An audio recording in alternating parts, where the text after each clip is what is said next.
Clip, try and put Tyler Shough under duress right from the get-go and make it difficult for him. Haynes on the return, and he won't even get to the 20-yard line. So let's take a look at our player spotlight, brought to you by Royal Caribbean. As Clemson begins with the football, and that means we take a closer look at the numbers that Cade Klubnik has put up. And you mentioned the 20 touchdown passes. That puts him in the top 4 in America, tied with Tyler Shough. He has just been so efficient here now in his second year in Garrett Riley's offense here at Clemson, the offensive coordinator. And he said, look, I'm on the same page with Garrett Riley. I know what he's going to call even before he calls it. He's like an extension of the coaching staff on the field, throwing with great anticipation. I think you're in for a treat. This kid can spin it. That's Jake Brenningstool in motion. And they'll run it with the workhorse running back, Phil Mafah. And he is up the middle for about 3, although Phil Mafah, the workhorse running back, but they will spread it around in the passing attack. He loves throwing to Brenningstool as much as he likes it to spread around to those wide receivers.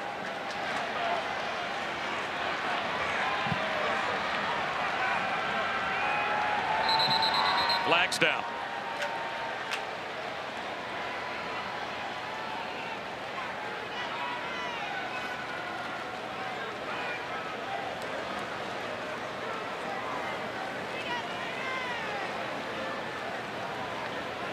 False start. Offense number 74. 5-yard penalty. Second down. So the left guard Marcus Tate will put Clemson behind the chains.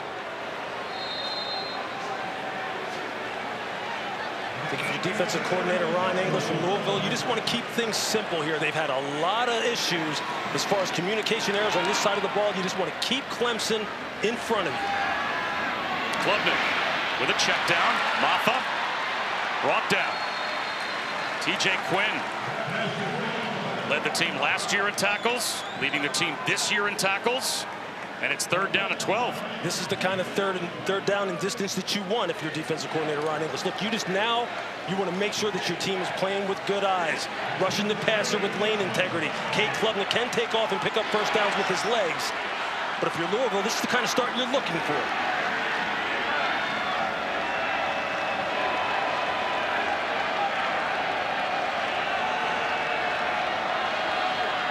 Clock down to 5. They're going to bring a blitz. Klubnik again to Mafah. Breaking tackles as best he can. Broke 1, but gets ridden out of bounds by Tayon Holloway. And that's a 3 and out, and a terrific start for a defense for Louisville that has struggled at times. So they rushed 5. They brought an extra man trying to get some heat on Cade, but they played nice zone coverage in the back end, good vision, just kept the ball in front of them, came up, rally, make the tackle. But this Louisville defense has been under fire all season long. They've tried to simplify some things for this football game and see if they can get off to a much faster start. Aiden Swanson gets away a short kick. Quincy Riley lets it bounce. And it takes a bit of a Clemson roll, but good field position for Louisville after a 42-yard punt at their own 38-yard line. We mentioned all of the injuries up front. Tyler Shough might have to get on his horse at times to protect himself tonight, but he certainly has experience on his side. A 7th-year senior, began his career at Oregon, went to Texas Tech. He was 8-1 at Texas Tech as a starter. Overall, 17-7 in his career as a starter. And making the most of his last year of college football at Louisville. And on first down, simple down and out, confidence building throw to get things started to Chris Bell. Yeah, simple rhythmic throw for Tyler Shough. Look, he told us when we talked to him, he wants more of the onus put on him. Meaning he wants to control things at the line of scrimmage. He wants to go fast, and you see him here. They're starting off right now trying to up the tempo and really put it on Tyler to make good decisions. And here's the freshman running back. Isaac Brown tripped up at midfield, but he's got a first down. And he is a game breaker, Lewis. He is someone that jumps off the screen. 7.5 yards per carry, top 10 in America. Yeah, and leading all freshman running backs in FBS in yardage. Needs about 300+ yards in order to go over 1,000 for the season. It's had a dynamic year for the Louisville Cardinals. Play action. He's got a one-on-one. Looking for Ja'Cory Brooks. And the Louisville sideline can't believe a flag didn't come out. Avion Terrell, a terrific cover corner. Looked like he might have had a hold of Ja'Cory Brooks. It sure did. But he was really just one-on-one running a simple go route. It looked like he may have been tugging on the jersey. Four-man rush. Check down. One-on-one tackle. Lassoed down by Jaden Lucas behind the line of scrimmage to make it 3rd and long.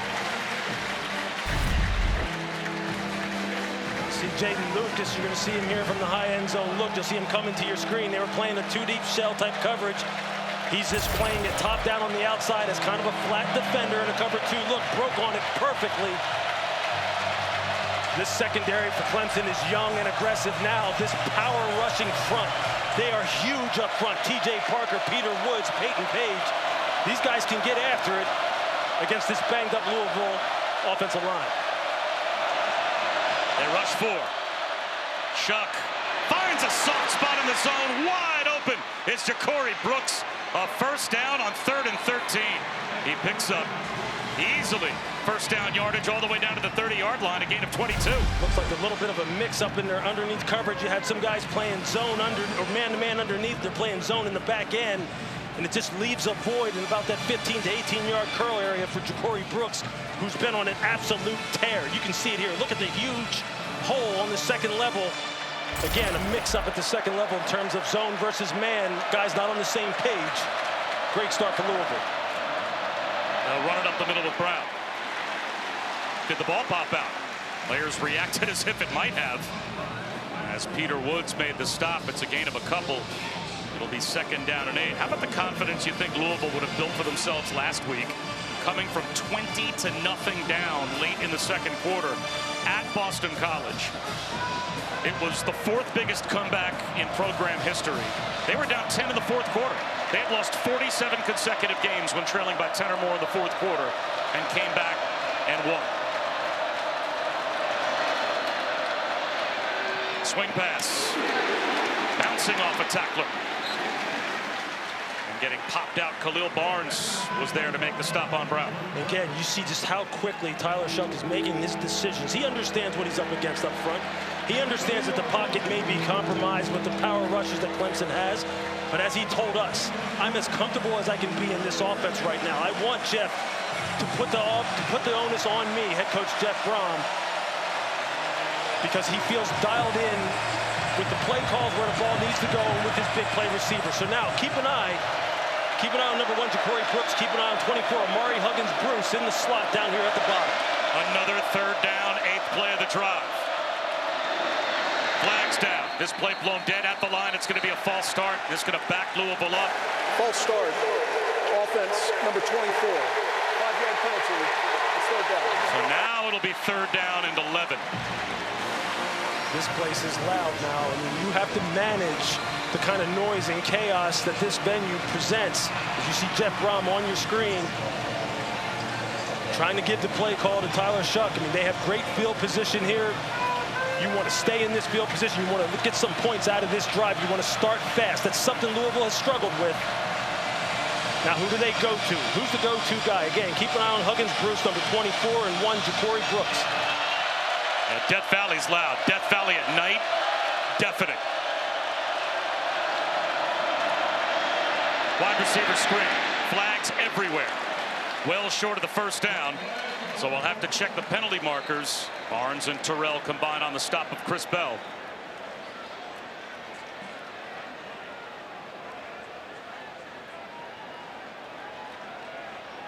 It's going to be against Louisville again. Illegal formation. Offense, 5 players in the backfield. 5-yard penalty. It's 3rd down. Now that gives Louisville another crack at it on 3rd down, but that also pulls them back outside field goal range, so Dabo Swinney takes the penalty. Right here is where he needs to be up on the line. 5 players in the backfield. You have it there. You see them 1, 2, 3. We'll get that off the screen there, but just a little miscommunication in terms of where guys need to line up, who needs to be on the ball, off the ball. They'll get that squared away. Shough on a rollout. Redmond, the tight end, dragged down, basically right back where they would have been had the last play stood, a gain of 13. Kylan Griffin made the stop, so here comes the field goal group as Brock Travelstead will try and give the Cardinals the early lead. It's just important to get some points on the board. Look, Louisville has been outscored 66-55 in the first quarter of this season. They've been playing from behind, playing with a deficit for so many of their games. It'd be nice for them to start off with points on the board.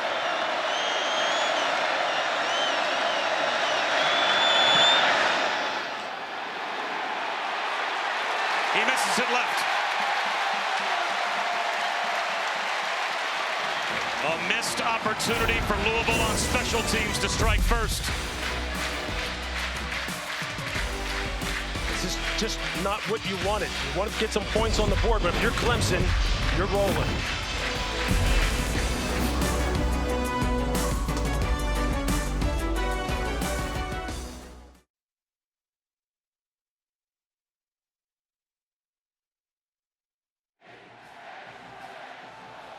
The pass protection for Shough, at least on the opening possession, as we've got a flag thrown here before Clemson can even get the first snap off. Yeah, it was mostly delay of game. self-inflicted. Defense, number 99, 5-yard penalty, first down. So Desmond Tell costs his team 5. Yeah, self-inflicted wounds on the part of their offense. But this passing game, they've moved the ball efficiently against just about everybody when Tyler Shough has been on.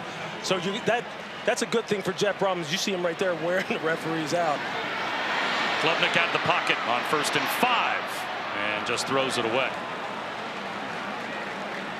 And these two teams polar opposites of one another, playing into your key of Louisville's need to start fast, score first, because normally Clemson, at least in their league games, especially blowing teams out in the first quarter. Yeah, they sure have. And a lot of it starts with the guy on your screen. But Cade Klubnik has just been on it this year. He's just been so much more comfortable. His production has been exactly what they're looking for. Swing pass, but well positioned. Antonio Williams, nowhere to go. Quincy Riley held the edge.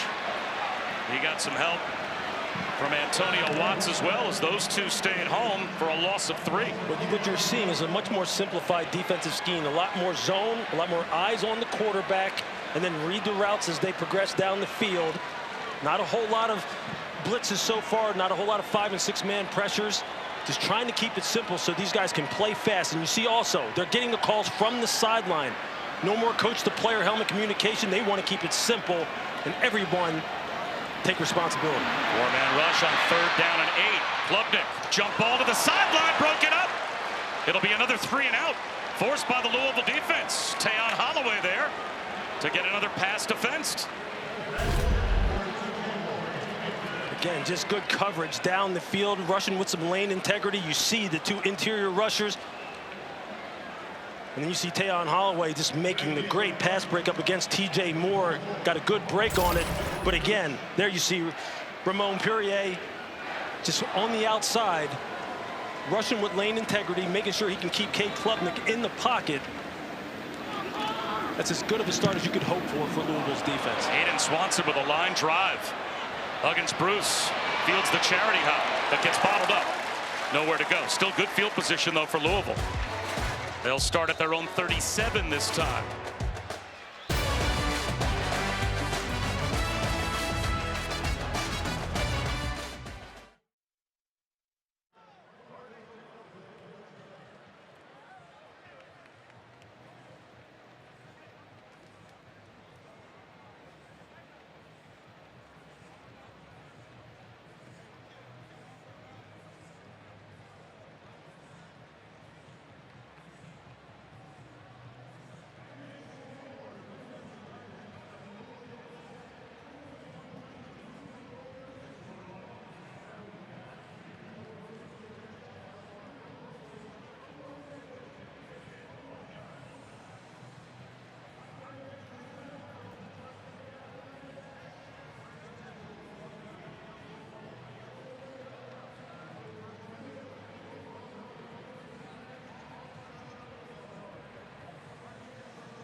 through the students onto the field.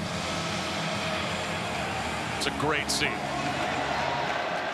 And now Tyler Shough started at his own 38-yard line, opening possession. Now at their own 37-yard line, a trick play, a reverse. And getting free is Bell. Down the sideline, gets a block. Oh, the reverse works to perfection all the way down to the red zone before Khalil Barnes finally brings him down. Just look at the block of the quarterback, Tyler Shough, here on the end. He just occupies T.J. Parker just long enough for Chris Bell to really speed it up and get out there on the perimeter. And Chris Bell has looked fantastic over the past couple of weeks. Chris Bell for 47, and now Redmond. He's down to the 10-yard line. He's got another 6. What you love is the pace and the tempo, Bob, that they're going at. And again, this is something that the quarterback asked for. He thought it would help him. He obviously thinks it will tire out the pass rush for Clemson and keep them on their heels. One-on-one. And losing his footing trying to turn upfield was Ja'Cory Brooks. He was out there against Avion Terrell. You're seeing Avion Terrell. Looks like he is shadowing Ja'Cory Brooks, who's averaging over 18 yards per reception this year. And Avion Terrell, you see him there on your screen. His brother A.J. Terrell, also a Clemson alum. Dabo just gushes over Terrell's physical upside and his ability to cover one-on-one. It's good on good out here right now. This Louisville offense can put the ball in the air with the best of them in college football. And the Clemson secondary is going to have to be on it. Losing the footing for Ja'Cory Brooks. Brought him up just short of the first down. The play clock's down to 2, and they were still in the huddle trying to change personnel. Timeout. Louisville, they're first. 30 seconds. So they spend a timeout here. Timeout on the field. With just under 5 minutes to go in the first quarter and discuss a very important play. 3rd down and 1 just outside the 6-yard line of Clemson when we come back.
Throwing it right now, but Tyler Shough has been on fire.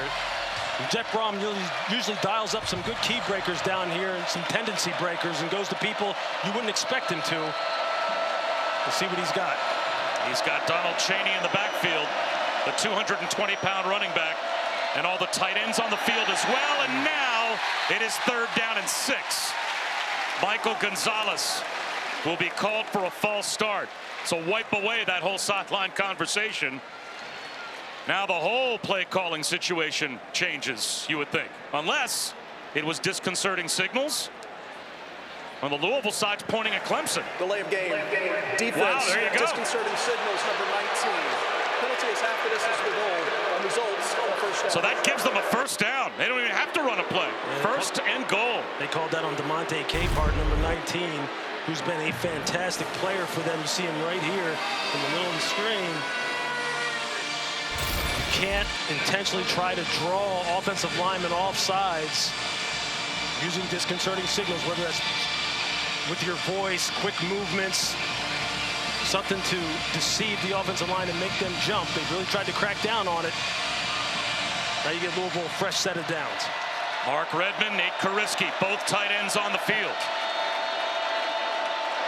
And they're going to roll out off of play action, and dirting the ball is Shough, as that was well diagnosed by the Louisville defense. Basically the same kind of action they tried to use last week against BC. They're trying to get it to Nate Kariski, who had caught two passes last week for 2 touchdowns, down on the goal line. Clemson's defense didn't fall for the play action fake, and Shough had to just live to fight another day. 2nd down and goal at the 3. See, with the offensive line and some of the deficiencies that they have, do you really want to try and run it in against this front?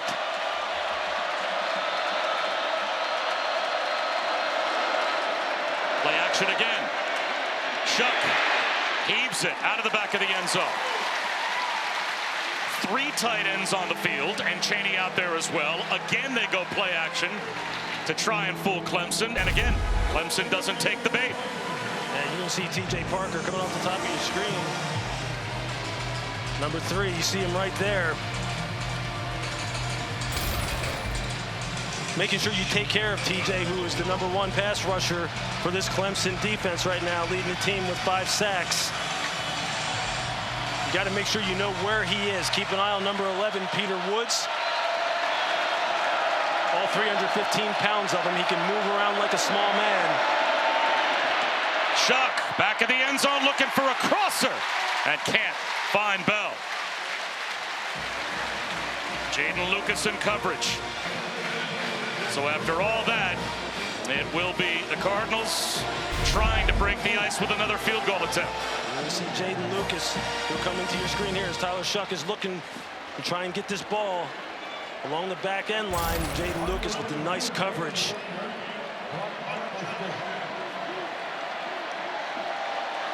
After a miss from 40, Trevelstead will try from only 21.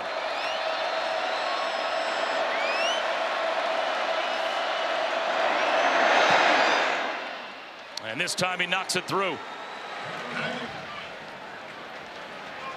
It'll be a touchback through the back of the end zone. Our first opportunity to check in with Matt Barrett.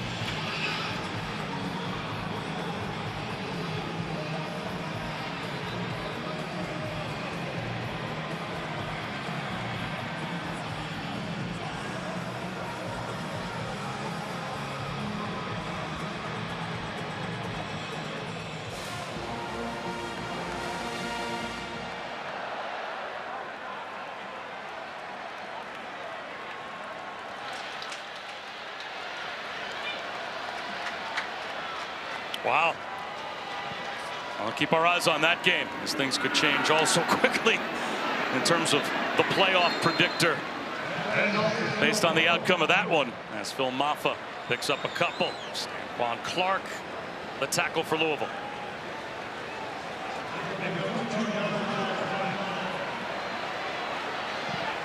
Phil Mafah, 26 career rushing TDs.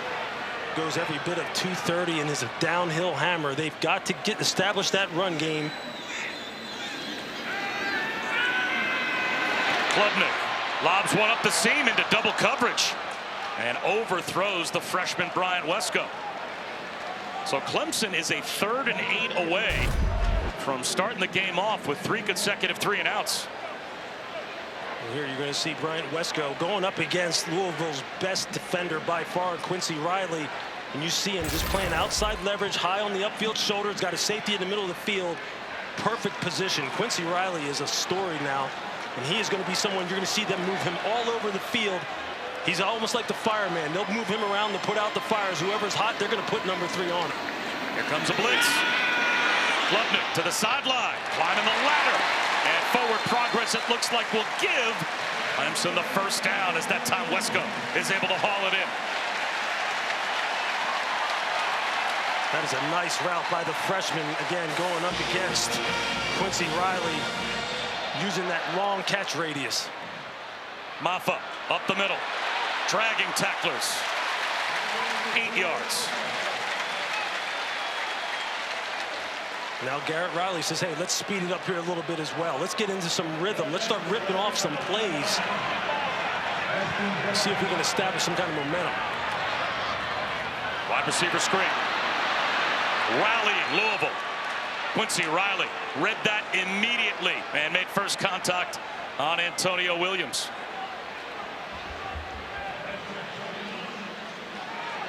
So they establish a little bit of momentum here. Now try and slow it down, make sure that they have the call and they're on the same page, who they want to go to. Antonio Williams on your screen. That's the playmaker. That's the guy that they want to get the ball to. They think he is absolutely dynamic. Louisville playing a little man-to-man coverage. Four-man rush. It gets through. Klubnik on his horse. Tries to buy time. Right at the first down line to gain. If it's complete, it is, but it's short. Wesco is brought down. He couldn't fight his way past Corey Thornton.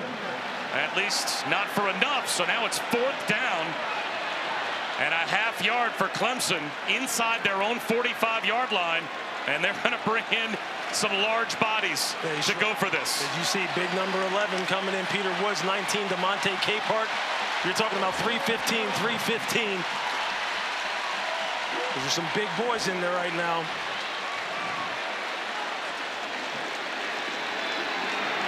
They hand it to Mafah, and he's got it.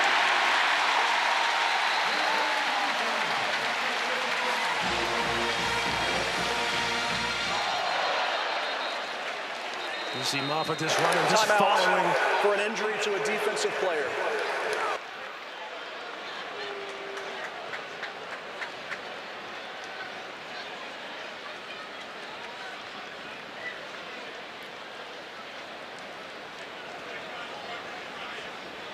Injured Louisville player.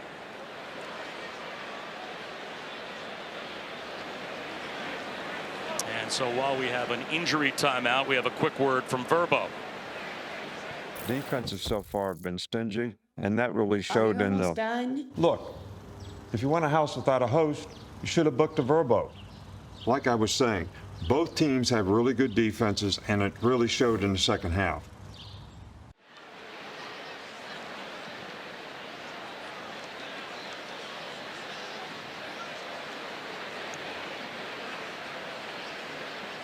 As the Louisville training staff surrounds the injured player. I haven't been able to get a look yet at which Louisville defender this is. But boy, you bring in those big bodies if you're Clemson, and that is tough to defend, as that is Benjamin Perry, one of the linebackers for the Cardinals, who was injured.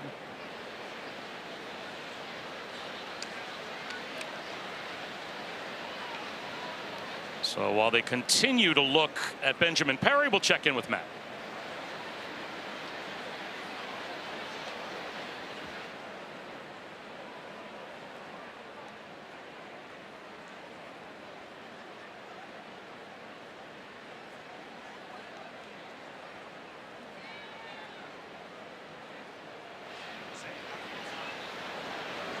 All right, Matt, thanks very much. So Clemson and Louisville, Bob Shough and Louis Riddick and Chris Budden, as Louisville with 3 losses this season, all to teams that were ranked at the time that the Cardinals lost to them, and all in close games. And they're in another close one to start. 3-0. They've got the lead on Clemson. Again, Clemson needs this win. 42% chance to make the playoff with it, and all the way down to single digits according to our All-State playoff predictor were they to lose it. And again, those numbers will change throughout the night as we're constantly running simulations based on the outcomes of games. Right now South Carolina with a 14-0 lead on Texas A&M, a top 10 team, and we will try and steady Lewis's nerves as the night goes on if SMU continues to lead Pitt. But this is also concerning here for Benjamin Perry, because they have gotten him at least in a sitting position, but they still have not been able to get him up on his feet. Dabo Swinney's even out on the field concerned about the condition of Benjamin Perry.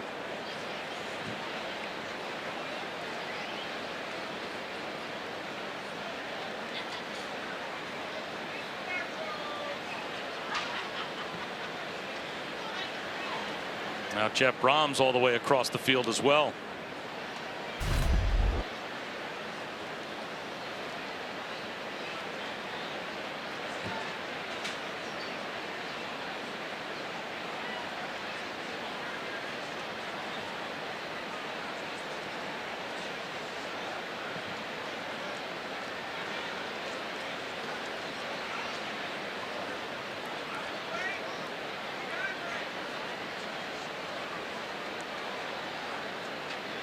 You're just going to see Benjamin Perry just flowing to the football, working his way through traffic, kind of just rolls over top of the pile.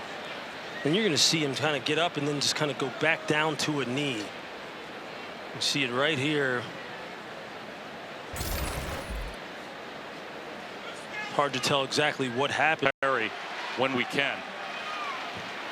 So after the 4th down conversion, the drive resumes for Clemson near midfield. Another blitz. That's slant on time for TJ Moore.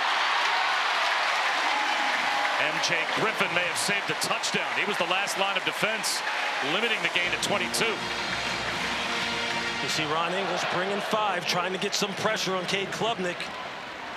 TJ Moore just runs a great route against Quincy Riley, beats him inside. Klubnik hits him in stride.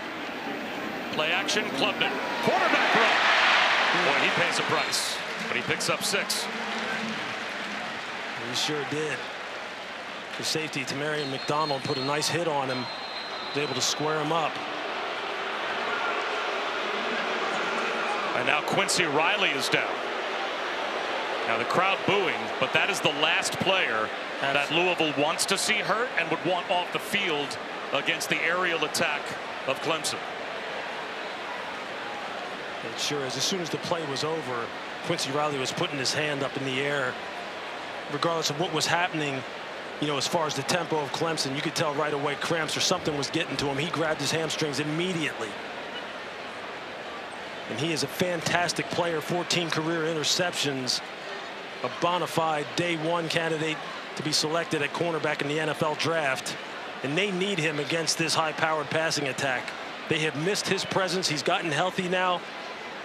Showed what he's made of last week against Boston College. They need to keep him on the field.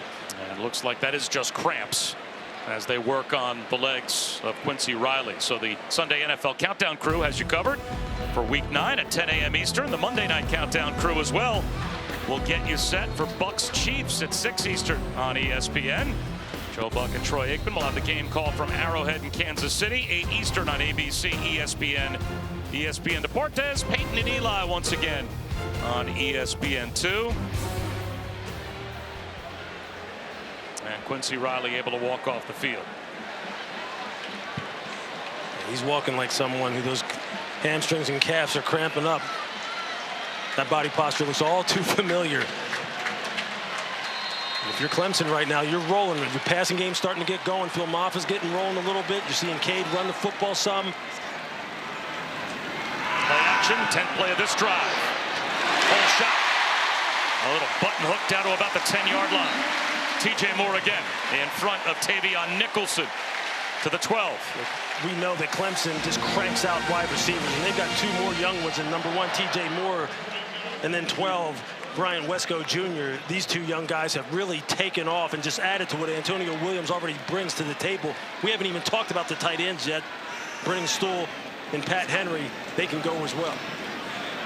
Swing pass out to Antonio Williams to the pylon. Touchdown.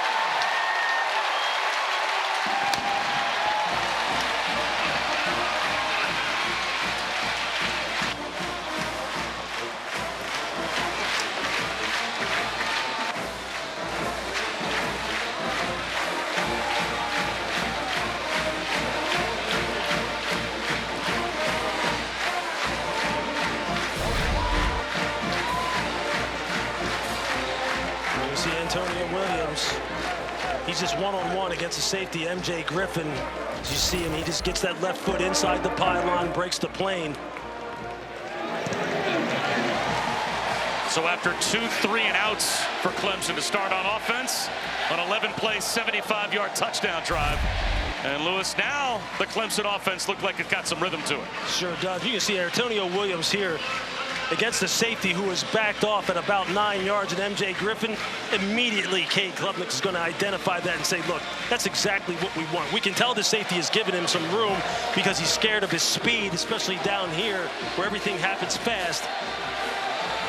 Griffin tries to drive on it and then kind of hesitates at the point of attack where he should have just shot for the legs and tried to get him down on the ground, because as soon as you hesitate against a guy like Antonio Williams, it's over. It's absolutely over. You can see he's as quick as a video game. Klubnik says that's what we're talking about. They upped the tempo, got into a rhythm, started completing some passes these young wide receivers got going. And now if you're Tyler Shough, you're saying, hey, look, we have to answer, and we got to start scoring touchdowns, right? As we talked about already, Bob. I mean, threes aren't going to get it against this offense. You've got to match them score for score. Clemson averaging 42 per game. And since their opening loss to Georgia, nearly 49 per game. As Ja'Cory Brooks is going to run it out from deep in the end zone. And gets spun down just across the 20-yard line. Let's go back to Matt.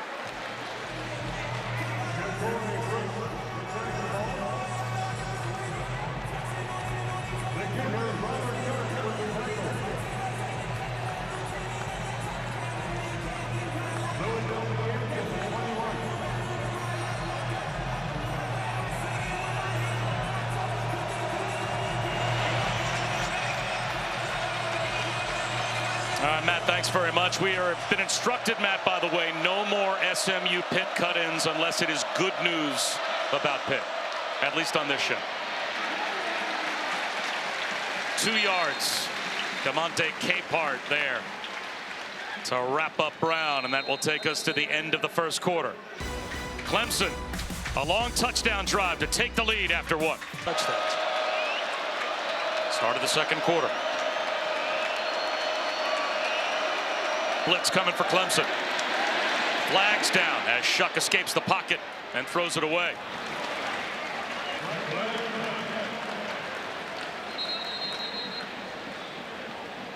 Illegal shift.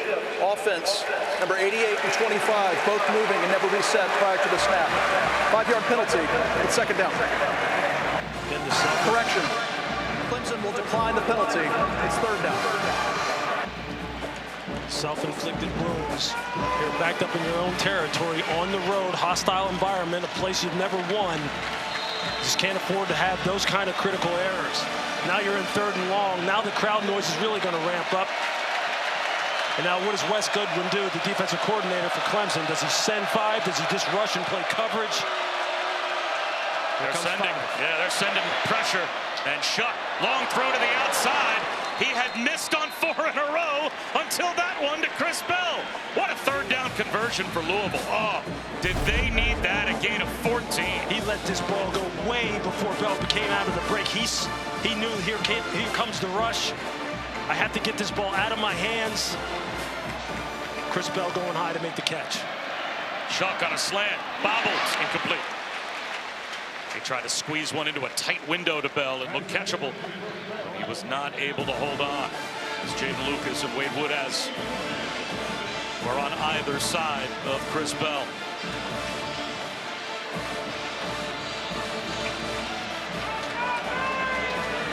And Louisville has some receivers that can really go on the outside lane and just rip you with explosive plays. Flags down. This play blown dead at the line. This will be a false start. False start. Offense, number 83. 5-yard penalty. Second down. So that's Mark Redmond, the tight end. That'll bring him off the field. You've got to be efficient. You've got to be able to handle the noise. This place can become deafening. They can really disorient you as an offense.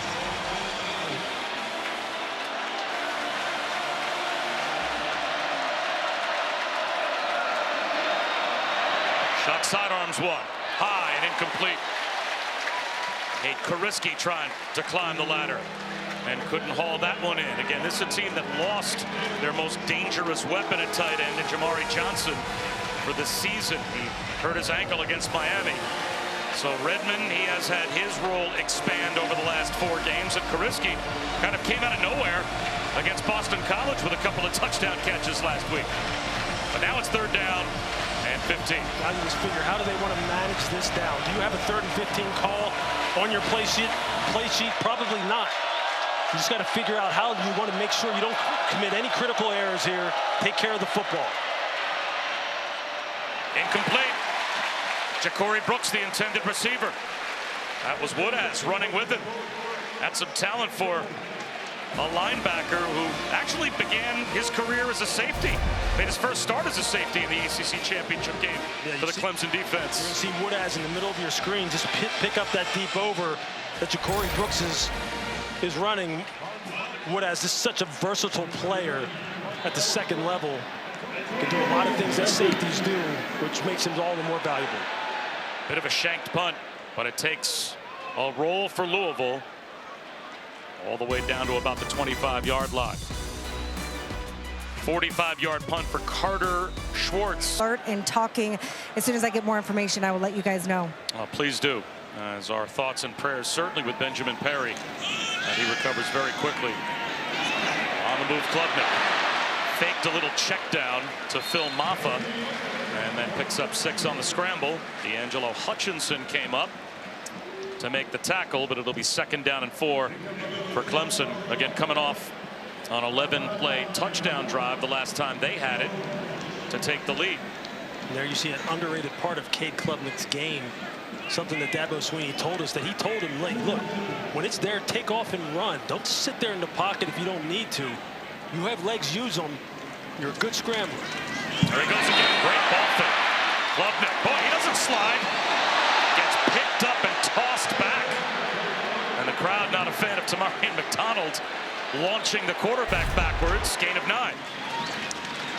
When you see Klubnik again, he pulls it and decides to take his on his own. Out on the edge. Tamarian McDonald, the crowd here, not happy about how he decided to finish off that tackle. But again, this is an underrated part of his game. Once he starts using this in concert with his ability to make great decisions, throw the football with accuracy, it's just going to enhance his overall game. And Dabo Swinney screaming for a flag as well. Nothing comes out. Klubnik hit as he throws. Still rifles one to the sideline. On time to Brian Wesco. Boy, he is a tough kid playing quarterback, is Cade Klubnik. He took a shot and still a 9-yard completion. How about this movement in the pocket? Eyes down the field, 2 hands on the ball. You see him just using his feet to buy some time, navigate the pocket, and then find the freshman, Bryant Wesco. And just, the eyes never come down. He's consistently looking down the field, trying to find that open target. Mafah has a 1st down. But the thing about Cade is you don't want him taking too many shots from guys like Ashton Gelati, who was a fantastic pass rusher for Louisville. But man, just his pocket presence, his maturity, and his development from last year to this year, and you're just seeing it bear out in the statistics he has put up so far this year. Biggest steps you've seen him take from last year to this year. It's really about decision making and the ball coming out of his hands with great anticipation. He's throwing this ball early and often to these young wide receivers and putting it right where it needs to be put. Eventually comes back and finds Brenningstool. Eyes stay downfield. At the last second, he unloads for 7. And how about this offensive line? How about the protection that they're giving him right now? When you can sit back there and pat the ball multiple times and just hop around. He follows Mafah on a little zone read, and Klubnik picks up 2. It'll be 3rd down and 1. We spent time talking to Cade Klubnik and Phil Mafah this week. Could you imagine 2 players that have more pride in the program that they play for than those 2 specifically? Yeah, really, in a phrase, they said, look, we love it here. We love it at Clemson. They take a lot of pride in the standard that they're trying to live up to, and one that's been established by Dabo Swinney. Rolling on the field as the ball carrier was down short of the line to gain. It's 3rd down. And the 2 teams headed to the respective sidelines as if there was going to be a review. I don't think replay is going to get involved. It certainly looked like the spot was accurate. So 3rd down and 1. Clemson puts their offense right back out on the field.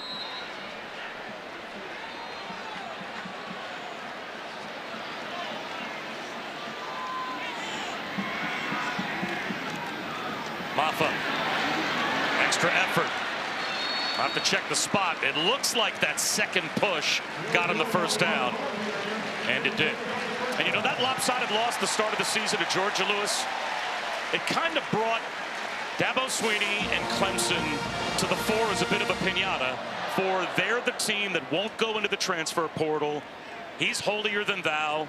It's all about Clemson, but culture matters. And when you talk to these players, I mean, it is something they really embrace. It sure is. You saw the graphic on your screen in terms of the number of transfers that both of these teams have.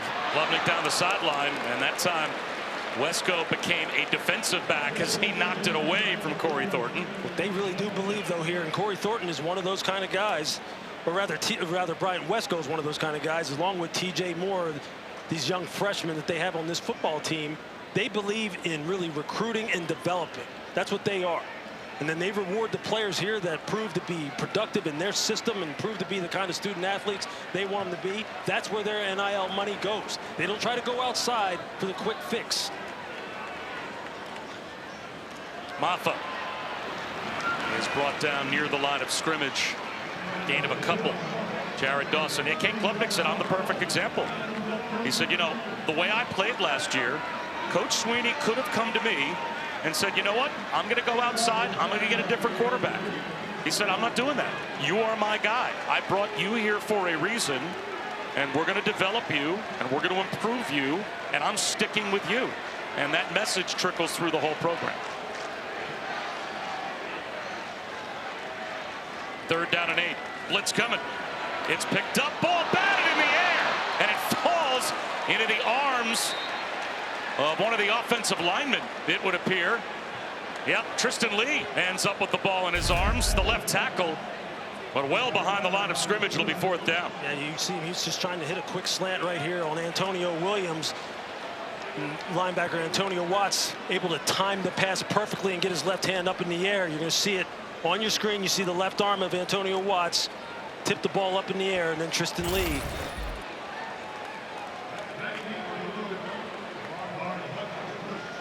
That's a good job on the part of Louisville of getting off the field, making the plays that need to be made in order to get their offense back on the field and see if they can get some points against a Clemson offense that had started to heat up. And over end punt for Swanson. Huggins Bruce with a fair catch inside the 10-yard line.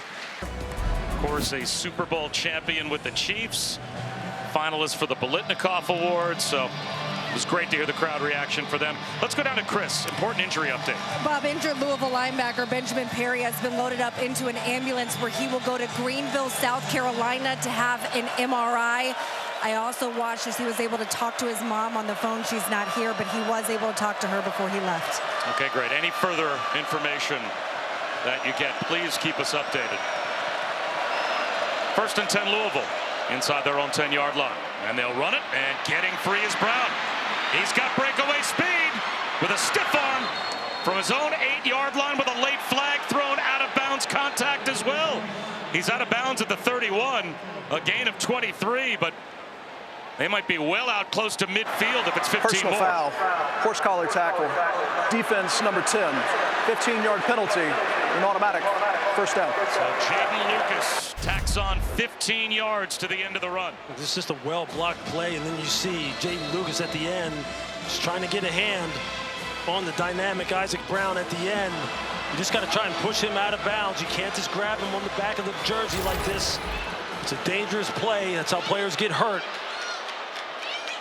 Brown again to midfield and wrapped up by Wade Woodaz. Now, the crowd, Lewis, was booing the call, I think because they saw a grab of the jersey. If you grab the nameplate of the jersey and make the act of pulling a player down, that counts as a horse collar tackle. Correct. It's the same rule.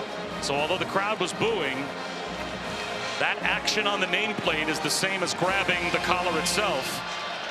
That looked like a good call, and as a result, Louisville in business at midfield. Play action, Shough. He's going to lob one to the sideline, hoping for a one-handed grab by Mark Redmond. Now Louisville faced with another 3rd down. Barrett Carter was there in coverage. This is a great play, great reaction by Barrett Carter, as defensive coordinator Wes Goodwin continues to try and dial up the pressure and try and throw Tyler Shough off of his rhythm, because he's kind of settled in a bit. And now here you got 3rd and long. What do? Do you want to play front and coverage? Do you want to try and heat him up? You got to make sure, again, you got to take care of the usual suspects. Ja'Cory Brooks, number 1, always know where he's at. Keep an eye on Murray Huggins Bruce, 24 in the slot. Shough has won for his last 9. He's going to take a shot for Brooks. Incomplete. Flag out. Avion Terrell can't believe it. The Clemson sideline can't believe it either. Pass interference. Defense number 20. 15-yard penalty. Automatic. First down. You're going to see Avion Terrell. This is good on good. Watch his right arm. Watch him right there. You see him pulling the jersey. He's holding the jersey as he's running down the field. You just can't do that. You can't impede the wide receiver by clearly grabbing his jersey, pulling it off of his shoulder pad. So you like that call? Yeah, look, I mean, I played the position. I've been out there. I know, look, you grab a guy's shoulder pad and you pull his jersey off as the ball's in the air, they're going to call you. And Avion Terrell's good enough to not have to do that. This is a great matchup between him and Brooks. 4-man rush. Screen setup. Middle of the field. Getting free is Brown. Makes a move at the 5-yard line. Saving a touchdown was Woodaz. Timeout for an injury to a defensive player. Trey Williams is hurt. They sprung Watson. It's halfback middle screen to Isaac Brown, and you get hit where Duke Watson, rather, you get him out in the open. They have got these 2 young freshman running backs that can really, really go. Watson picks up 31 to make it 1st and goal. And we will check the injury when we come back.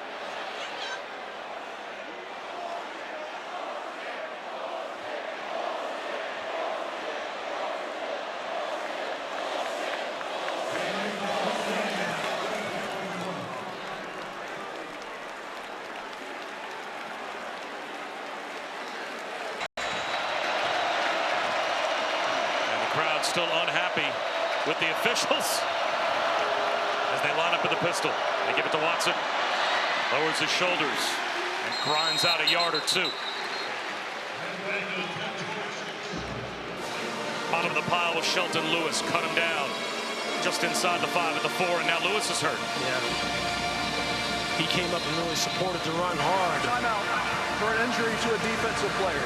Lots of injuries here in the first half for both teams. You don't want to speculate again, but I mean, that was a significant meeting in terms of contact there against Duke Watson as he came in and filled the hole. Looked like he was pointing at his left leg. It looks like that's where they're going to work. I don't know if this is another player that's cramping.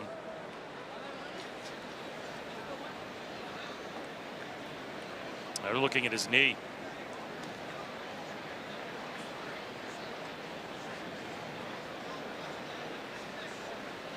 He kind of got bent up underneath the pile.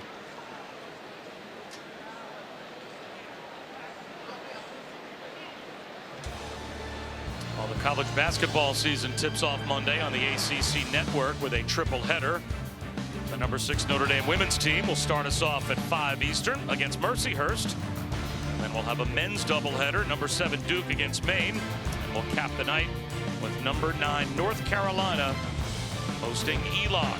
Opening night, ACC basketball on the ACC network.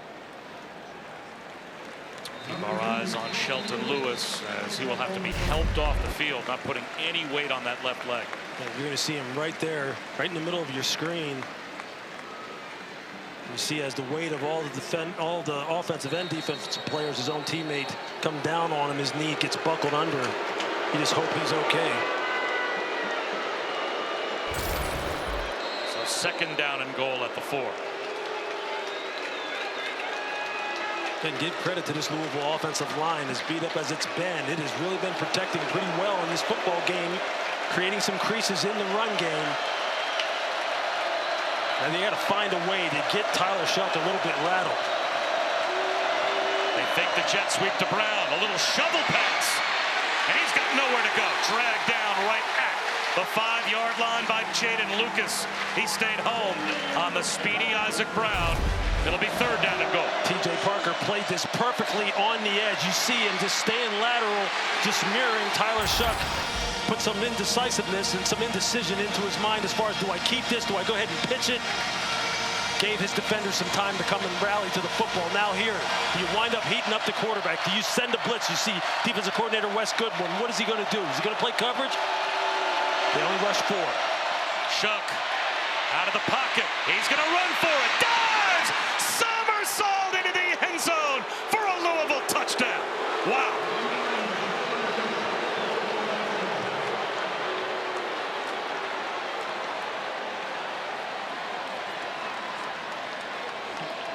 Tyler Shough just absolutely scanning the field, making a great decision as far as no one's uncovering.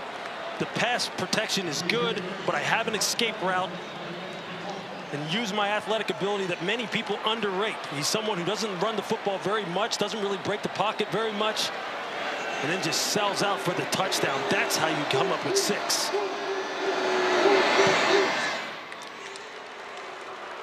That's the 11th rushing touchdown of Tyler Shough's career, but that's his first rushing touchdown for Louisville. That's a memorable one. Went right over the top of R.J. Mickens. It sure is. Just look at the protection up front here. Just look how solid it is. They got the double team to the left, and then he just finds an escape route, and this goes up and over the top of linebacker Barrett Carter. Again, look, he's just going through his progression. He goes from right to left and continues, and then just tucks the ball.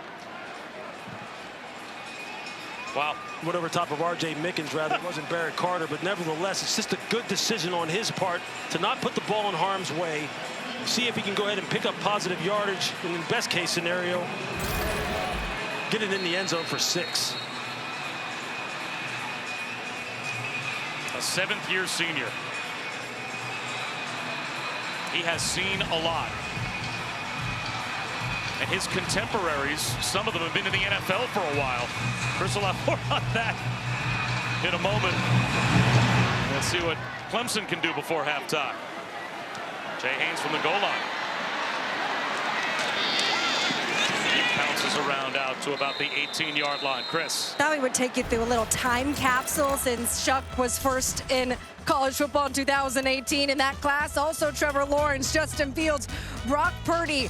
And then conference realignment went wild. He was at Oregon when the Pac-12 was, 12 teams, and now it's down to 2. And at that time, Patrick Mahomes had started 1 regular season game. He's now started 121. My favorite quote was how NIL has changed. He said, when I first got to Eugene, I was driving my grandfather's old Lincoln. The parking lots look a little bit different now. Yeah, when you began your career as Justin Herbert's backup at Oregon, and you're still playing college football. Slant, incomplete from Klubnik. I mean, Justin Herbert's 5 years into the NFL. Tyler Shough still at Louisville. Amazing. We had him right as part of a call with the players this week with Louisville. He had to apologize because he was out running errands with his wife. Yeah. So he was a little late to the call. Real world problems. Yeah, you don't normally hear that. Normally the guys kind of forget about the call because they were playing video games. No, Tyler Shough was at Walmart with the missus. He got sent out with the honey-do list. Super impressive young man who's really taking control of this offense, and he looks as poised as can be. Up the middle goes Mafah. Boss into the secondary. Dragging tacklers out to the 43. 24 yards for Mafah right up the middle. That's what Dabo wants to get going. You're going to see him. He's just going to come right off of the rear end of the center, right in the A gap, and get the ball north and south. He pinballs around for a couple more. Desmond Tell brings him down. Phil Mafah, another one of these impressive young men here at Clemson. Again, 26 career rushing touchdowns, averaging 6.5 yards per carry coming into this game. You see there on your screen, 4 games with 100+ rush yards. Once they get him going, the play action passing game, the RPO game, it all starts to roll off of Phil Mafah. There he goes again. He only had 1 100-yard rushing game each of the last 2 years. So he has taken his game to a completely different level this year. It'll be 3rd down and a long 2 close to 3. He's got 53 yards in the first half now. They got a freshman, Jay Haynes, number 26, that Dabo gushed over as well, that they want to get some more touches to in the backfield, out of the backfield, because of his game-breaking ability as well, and to keep Phil Mafah fresh. But you can best believe they will ride number 7. Klubnik finds a man in Wesco for a first down. 6 yards on a 3rd down conversion for Louisville in plus territory. I mean, both of these quarterbacks are just so comfortable in their offenses as far as being able to get through 2, 3, 4 progressions and then deliver the football with accuracy. And the reason why these offensive lines giving them great protection, allowing them to sit back there poised in the pocket and just survey the field. Only 145 yards of offense, though, so far in the first half for Clemson. Klubnik, pocket collapsing, escapes somehow. A Houdini. And the crowd loves that scrambling move by Klubnik. Stanpon Clark eventually brought him down, but that looked like a sack waiting to happen. Again, the protection is good initially. He can't find anybody open. You see there, he stays poised, keeps 2 hands on the football, escapes out to his left, and then again, uses his legs, just as Dabo has been coaching him to all off season, all during the regular season. Do not limit yourself to just staying in the pocket. Get outside of it and use that athleticism. End around. Cole Turner ran a long way to pick up about a yard, maybe a yard and a half. Tracked down by Gelati. How's the communication been, as best you can tell, for Louisville? Again, they've had communication problems on defense to the point they've eliminated the green dot. Exactly. They're going old school. They're communicating from the sideline as if helmet communication no longer exists. Well, look, they've given up a few plays where they have kind of lost some one-on-one battles, but it hasn't been because of just blown coverages. And you see all the players looking to the sideline, looking to the coaches, signaling in the calls, and everybody seems to know where they need to be and what their responsibilities are. And that's batted down. They want to set up the tunnel screen. And Miles Jernigan was right there at the 2-minute timeout. The 2-minute timeout. Well diagnosed by Jernigan as we step aside.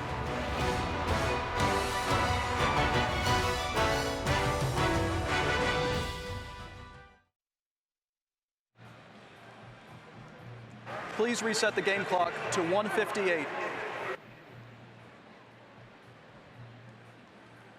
Thank you. Out of 2 minutes to go in the first half. And already an 8-play drive underway here for Clemson, but facing 3rd down. Klubnik dropping. He wants a one-on-one. And he drops it right down the chimney, but unable to hold on was the freshman T.J. Moore. Tayon Holloway there in coverage. That looked like about as good a throw as Klubnik could have put on T.J. Moore. It absolutely is. He has a great release. You see him there. He gives himself plenty of room on that slot fade. Drops it right into the basket. And all TJ needs to do is just really finish the play. So another freshman, Nolan Hooser. His whole family. Talk about a Clemson legacy. His mom, an All-American soccer player. His dad played baseball, and now he is the kicker. They can't convert. That's just TJ Quinn gets through, and they've got a blocked field goal before halftime. Another blocked kick for the Louisville Cardinals. That's 4 on the season. They had 3 coming into this game as a team.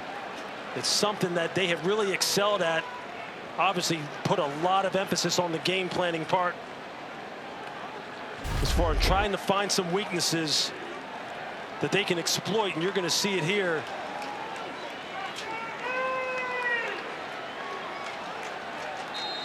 That's just great execution on the part of TJ Quinn, just rushing with power, getting that left hand up. That's a big time play by the special teams unit. 4th block kick of the season and a 2nd blocked field goal for Clemson. And great field position and a jump cut for Brown and a first down. And let's also remember, Louisville starts the 3rd quarter with the ball. They won the toss and deferred. They've got 2 timeouts. They've got 1:38 on the clock, a chance to put together back-to-back possessions. A lot could be determined in this possession in the first of the third quarter. Look at breaking tackles. Here's the freshman. He is slippery. He is hard to find. And he continues to rack up yards. Just look at the offensive line. Look at how they're getting movement at the point of attack. Gonzalez, Nigra, just getting pushed inside on the defensive tackles, on the nose guards and the three techniques, and just creating seams for Isaac Brown to exploit with that tremendous acceleration and explosiveness that he has on the second level. This is not something you anticipated coming into this football game, that you see the Clemson defensive front getting pushed around by an undermanned and injured offensive line for Louisville. Play action. Shough throws the out. Anticipation throw for Huggins Bruce, and that was slightly mistimed. It'll be 2nd down and 10 from the 12.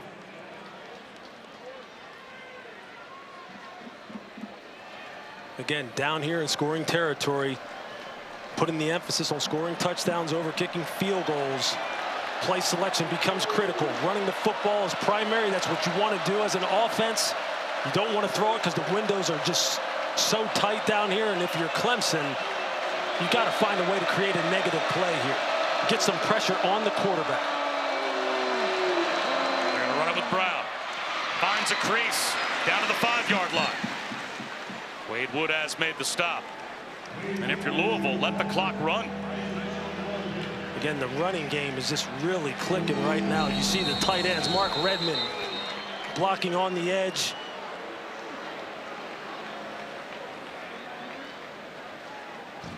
Pull to their football team. They're trying to keep him healthy, trying to keep him on the field, trying to maintain as this season gets long for the young freshman who has been just spectacular for this offense all season. So a monster play here. 3rd down and 3 at the 5-yard line. They've got Keon Brown now in. The keeper for Shough, looking for a second rushing touchdown. It looks like he is close, down at the 1, but it is a 1st down with a minute to go in the half. What a great read on the part of Tyler Shough. He sees T.J. Parker crash down the line of scrimmage, and then he just takes it and puts his head and shoulder down, tries to get in there. Quick snap. Keon Brown with a push at the goal line. He's in. Another Louisville touchdown.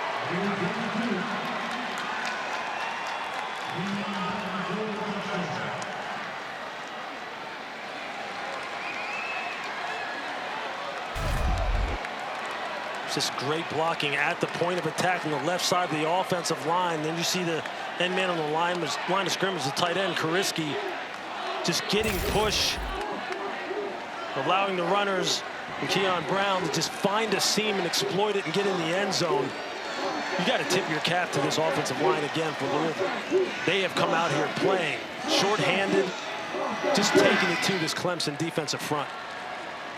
Louisville blocks a field goal, turns it into a touchdown at the opposite end of the field. They start the 3rd quarter with the ball. They have a 10-point lead. Still time on the clock for Clemson, and they have their timeouts. Well, Tuesday, we'll have the exclusive reveal of this season's first college football playoff top 25 rankings, presented by Allstate. Reese and the guys will break them down from top to bottom, as well as we'll have a live interview with committee chairman Ward Manuel, the Michigan athletic director, 7 Eastern on ESPN and the app. And again, as we get ready for those first college football playoff rankings release on Tuesday, the All-State playoff predictor as of right now has Clemson 42% in with a win in this game tonight, and all the way down to 9% should they lose this game. And they find themselves in a 10-point hole as Nick Keller will now kick it deep. And he'll boom one through the back of the end zone. Again, fans, don't forget, you can go to ESPN.com/All-State Playoff Predictor, and you can check out your team's chances to make the college football playoff. And again, these numbers change constantly. The All-State Playoff Predictor, as results come in, keeps on running all of the simulations. That's why at the start of the night, Clemson was 44% to make the playoff if they won this game. It's dropped a little bit based on other results because there have been Some results that have factored into the formula. But first thing first for the Tigers. They need a comeback as Louisville is throwing a little monkey wrench into their hopes. Over the middle, a slam. And a modest gain on first down to TJ Moore. And a quick timeout called, the first from the sideline by Dabo Swinney. Timeout. Clemson, their first, 30 seconds.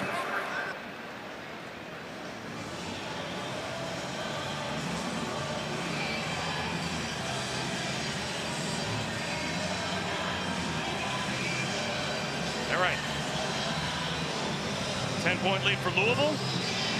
Biggest adjustment that you feel like you need to see from Clemson, should they score before halftime, but what's the speech in the halftime locker room? Look, I think it's about the trenches. Like, you have to figure out a way to slow down this Louisville offense right now, because right now their offensive line, which you really would have thought was a weakness for Louisville coming into this game, considering all the players that they've lost, wouldn't be able to establish the line of scrimmage like they have. And they've run the ball for well over 100 yards here in the first half. As a matter of fact, they've run for 133 to be exact.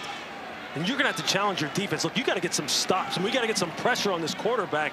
And offensively, we're going to have to start pushing this ball down the field and making some chunk plays. Klubnik, swing pass. Mafah sprints to the sideline, picks up a first down, and stops the clock. Unless they marked him out a yard short. The opposite side of the field's moving the chains, but it looks like the official on the near side marked him a yard short of the line to gain. And now they got to move the chains all the way back, because the down and distance marker group, the chain gang on the far side, just assumed he had picked it up. But it's 3rd and 1. At the 34-yard line. And that forces them to run for it. And that is indeed a first down. But again, we're down to 26 seconds to go, and they have to call a timeout here. Timeout. Clemson, their second, 30 seconds. So now they're only left with one remaining timeout before halftime.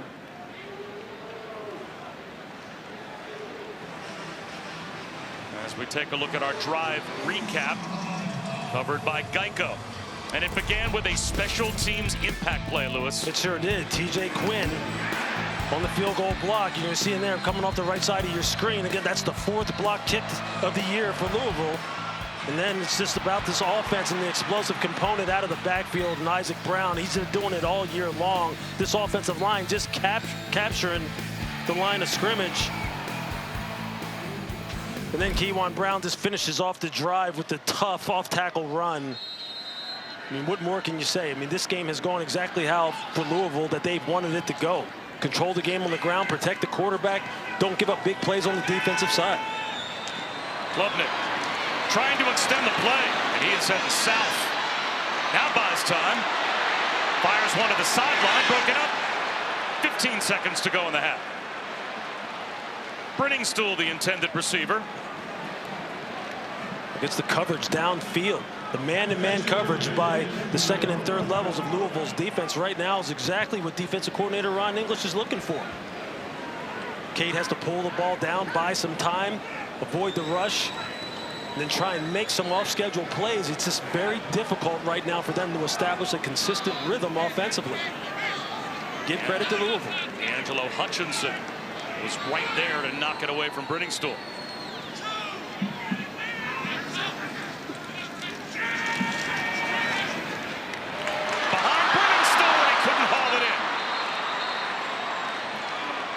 Well, that might have been the chunk play that they needed to get at least close to field goal range. They have one timeout left, but now we're down to 9 seconds. Yeah, it's the perfect call and a great job by Cade Klubnik of just influencing the 2nd level dropper to kind of get that ball in behind to Brenningstool. Just not able to connect. And it's just been a struggle for them so far today. It's been a struggle for them to keep the rhythm going consistently. This is about as good a first half as Louisville ever could have played. There you see defensive coordinator Ron English on the sideline. They're going to call their final timeout here, I would assume, as Stellato is brought down in bounds. As the clock is down to 1 second. No, Dabo Swinney says We're not even going to bother with a Hail Mary. Let's just go to the locker room and regroup. Rushing in the first half for a Louisville team that has a banged-up offensive line. We'll see what kind of field position they've got. It's going to come out on a touchback to begin the third quarter. I don't think that either of us, certainly we're talking at halftime, you're surprised the control at times of the line of scrimmage for Louisville. Yeah, they've really won at the point of attack. 133 rush yards in a half. That's just something none of us would have bet on. They're averaging almost 7 yards per play, and they haven't given up any sacks so far in the first half, which is another thing that you just wondered whether or not they'd be able to protect Tyler Shough long enough for him to push the ball down the field. Not only have they protected him, not only has he pushed the ball down the field, he's turned into a threat running the football. So Clemson's really up against it here in the second half. And they go right back to Isaac Brown. This time, not much there. Corralled near the line of scrimmage by Peyton Page and T.J. Parker. Let's go down to Chris. Jeff Brown really pleased with how his defense has played in that first half. He said, I knew that we had this potential all season, but really playing sound right now. The key has been not allowing easy completions, not allowing guys to run wide open. He said, really also happy with how we played in this environment, but it'll be a long second half. Well, they find the tight end for a first down. Mark Redmond is able to move the chains. And again, you see there on that quick passing game, you see how all 5 offensive linemen went low and cut the defensive front of the Clemson Tigers so Tyler Shough could have a clear lane to throw that quick out. I mean, they're just executing flawlessly right now up front. Cutback lane into the secondary again. Wow. Kylan Griffin was finally the man to bring down Isaac Brown, but he keeps piling up the yards. Just look at the double team on DeMonte Capehart, number 19. He can't get off of it. Barrett Carter gets a bad read. He doesn't get over the top and fill downhill, and they're just gashing him up front. Now they flip a screen out. Ja'Cory Brooks has 6 more. Another tackle for Griffin. I mean, now they're up to 7.1 yards per play. That's just something that you can't have if you're Clemson's defense. And if you're Louisville right now, and if you're Jeff Brown and Brian Brown, the offensive coordinator, this is exactly what you want.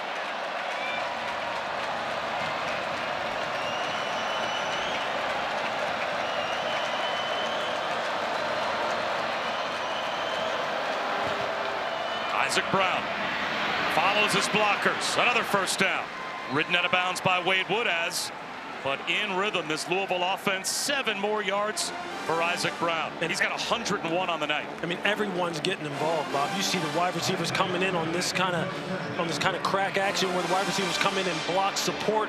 You see the tight ends in particular, Mark Redmond, Kuriski sealing the edge. Again, the cut blocks work. And this time, shaking.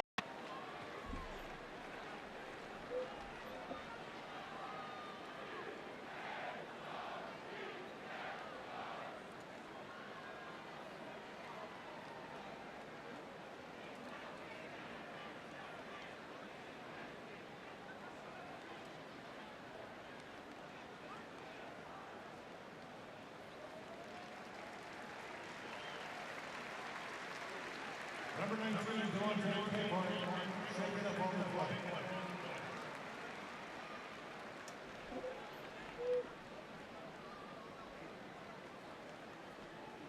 Fans turn your attention to this corner as we welcome on the front line.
Damonte Capehart injured on what could be an illegal block here, Lewis.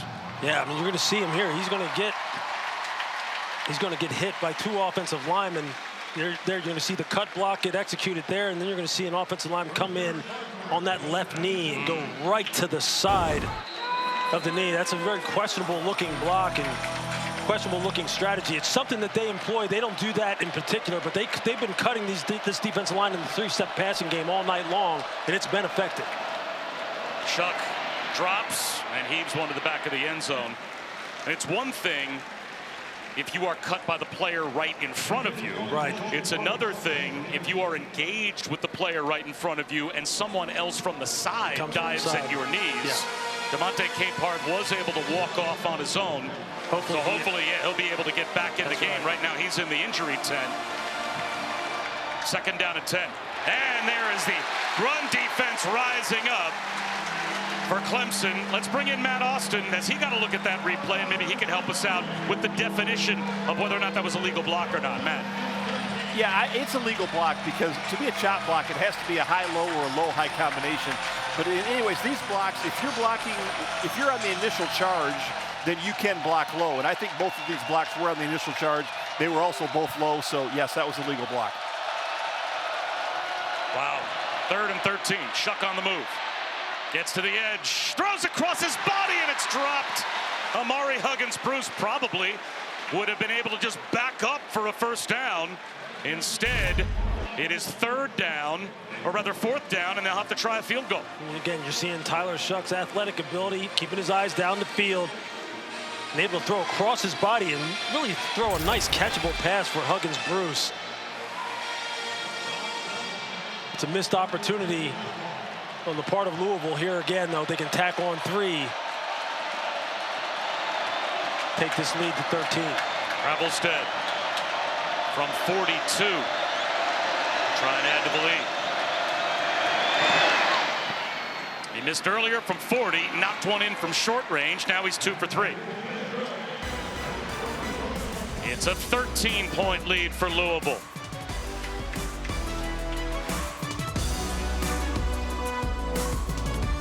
This year, and they just won another 1-score game last week when they came from behind to beat Boston College.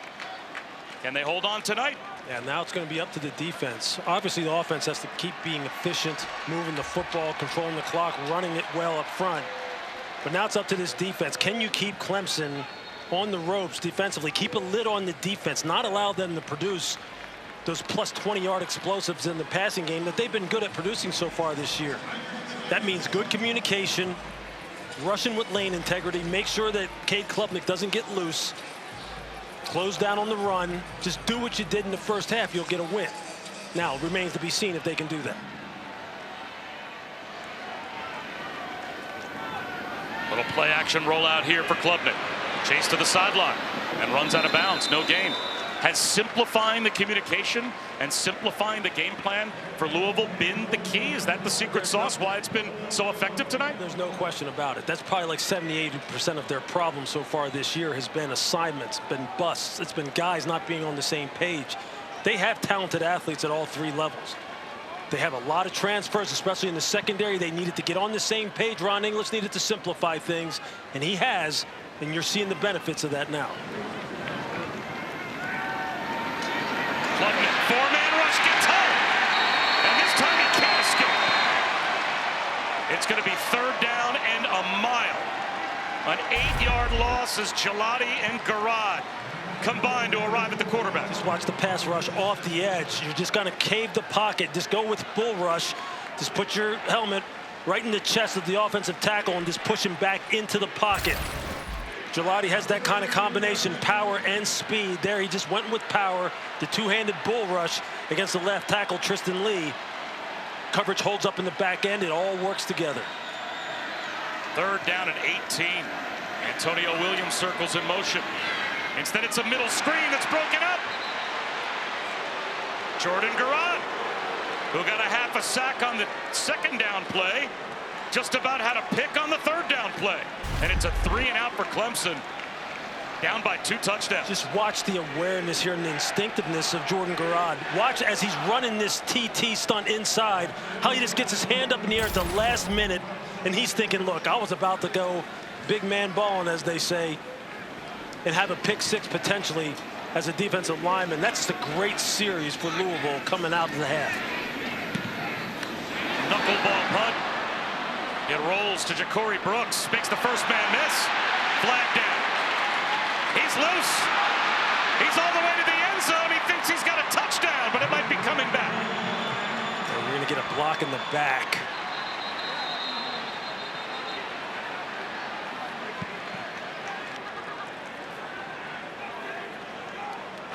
During the return, illegal block in the back. Receiving team, number 21. 10-yard penalty. First down. Timeout. Correction. No timeout.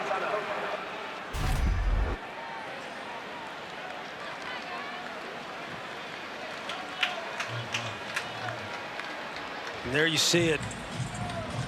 You just got to pull off on that case. Just run by, put your hands up in the air, but don't touch him in the back. And hopefully the returner will be able to make that first guy miss.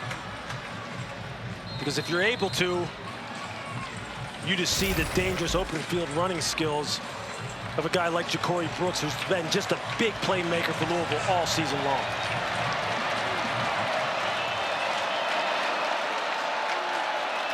Isaac Brown for about a yard. You know, the other thing that's certainly underrated in this game tonight, we haven't talked about any turnovers. That has really been the bugaboo for Louisville this season. When they've played clean, they've mostly been a winning team. When they've turned it over, they've killed themselves. As Shough is well protected, floats one across the middle, and the catch is made for a first down by Ja'Cory Brooks. And that was basically what Dabo Swinney told us this week, right, Lewis? Yeah, absolutely. How dangerous they are when they play a turnover-free game. Exactly. I mean, we know that it really determines success, failure at all levels of football. And on top of it, they've kept Tyler Shough clean, which is also a forecast of how the game is going to go for them so far this year. This offensive line has really stepped up to the challenge. And off to Brown. And Clemson has made a living taking the ball away as well. They have been even or plus in their last 6 games, all wins. They have at least 1 takeaway on defense in 6 consecutive games. But they haven't jarred one free tonight. And a 100-yard rushing night for Isaac Brown's been a big push for this offense. Broken tackle for Chris Bell. Fights his way to the 31-yard line before he stopped, but it's another Louisville first down. There you see the strength of a wide receiver that goes 6'2", 220, just on the short little comeback curl route on the outside, but then it's the yak. It's the yards after the catch, the run after the catch. It's just, you got to get guys like this on the ground, and Dabo talked about the fact that they have to tackle better. That's both in the run game and in the pass game. Now it's Duke Watson. Maybe a yard. Pulled down by R.J. Mickens. This tempo is something that has really worked for Louisville tonight. Tyler Shough asked for it. Jeff Brom is giving it to him and trusting him that when he's at the line of scrimmage to get them in the right place. Shough out to the edge. Driven back was Kateris Hicks. Khalil Barnes made the stop. So here's a chance for the Clemson defense. Not quite, you would think, inside comfortable field goal range yet for Travelstead, and it's a 3rd down and a long 9 close to 10. Well, Clemson needs to get off the field here. They need to really create a negative situation in terms of the play result. They just have not been able to get pressure on Tyler all night long. They rush 4, and right over the middle, short of the line to gain, is the tight end Mark Redmond. Now what do you do if you're Louisville? You've got a 4th down and about 1. And they're going to bring the field goal group out to try and make this a 16-point lead. And Redmond angry that he didn't get to the first down line to gain. Yeah. I think he thought he got there. But he's a yard short. Yeah, he thought he needed to really just turn and basically dive for it. Had he really tried to keep his head up and run for it, he had some space. And that zone coverage right in the middle of the field. Travelstead from 40.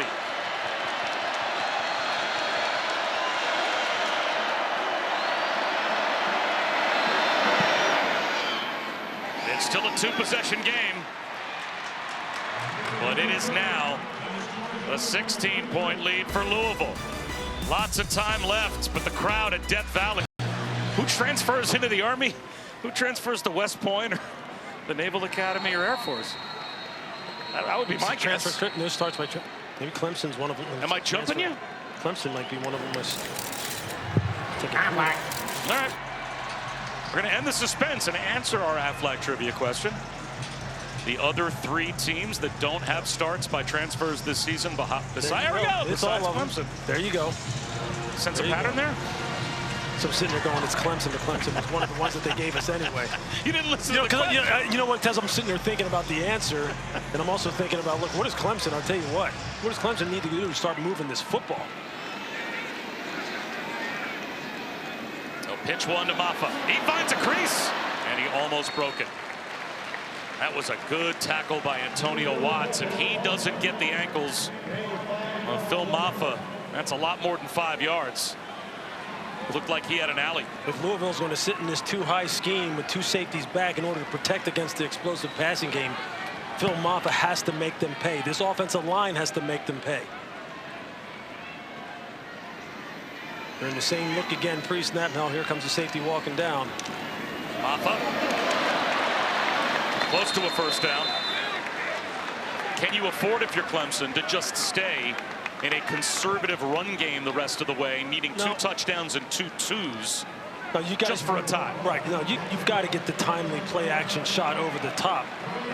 But if they're going to sit back and really protect the deep passing game, and look, there's some routes that you can run against a too-high scheme, obviously, to get some chunk plays, but they come with a higher degree of risk. Phil Mafah just has to make them pay up front. Only one high safety here. On 3rd down and short, Antonio Williams in motion. Dive ahead for Mafah, and he's short. And now it's 4th down and 1. But there's a lot of time left, but Clemson has nothing going right now. They're down by 16 with 5.5 minutes to go in the 3rd. Inside their own 35-yard line, they're going to go for it.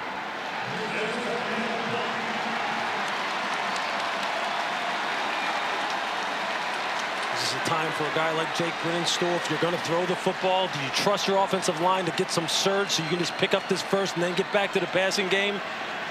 Play clock at 10. Trying to get in the right play. Play clock down to 5. Mafah met and driven back. Louisville takes it away on downs inside the Clemson 35-yard line. Ramon Puryear and Jay Griffin meet at Mafah. Wow.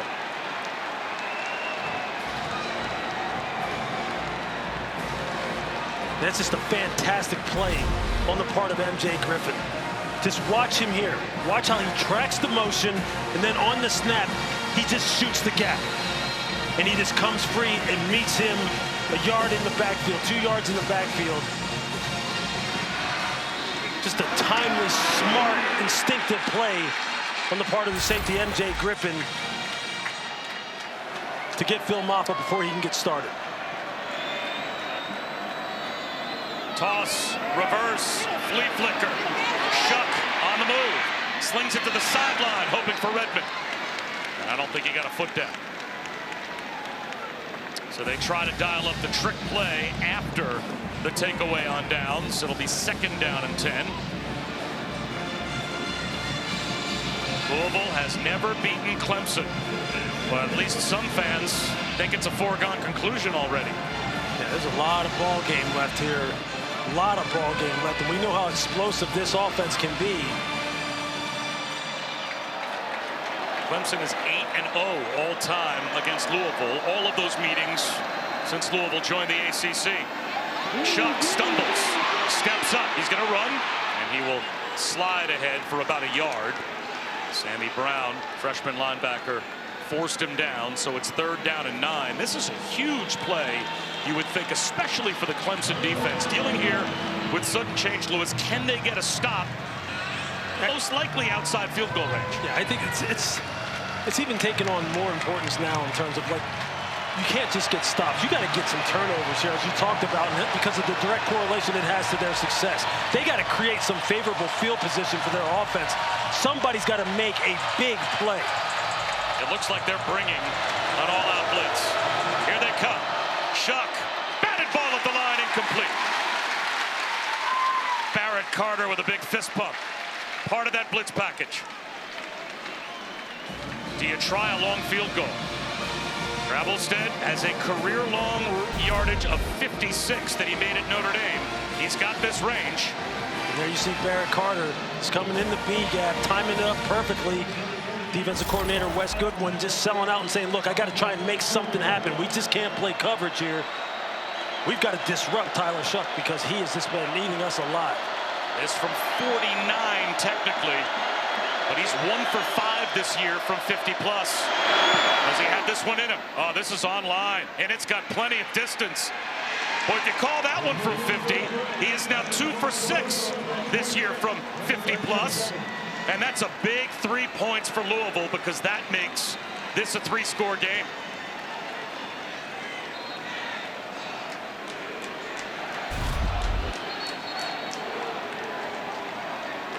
That is just huge for Louisville right now. And as you said, it makes it a 3-point game and really forces Clemson's hand as far as how they really want to approach this now. Yes, the run game still can be sprinkled in, but this is about Cade Klubnik. This is about the passing game. This is about pass protection. This is about taking some chances down the field to this fantastic group of wide receivers. And they're going to have to make some one-on-one plays, maybe in some contested environments that are going to have to be spectacular. And for Travelstead, that's only the 3rd field goal of his career, basically from that distance or a little further. So you would have thought getting the stop right there for Clemson might have saved them 3 points. But he comes on and makes a clutch long-distance field goal. And that stretches the lead to 3 scores. Fair catch call at the goal line. So it will come out to the 25-yard line as we take a look at our playbook. Brought to you by Modelo.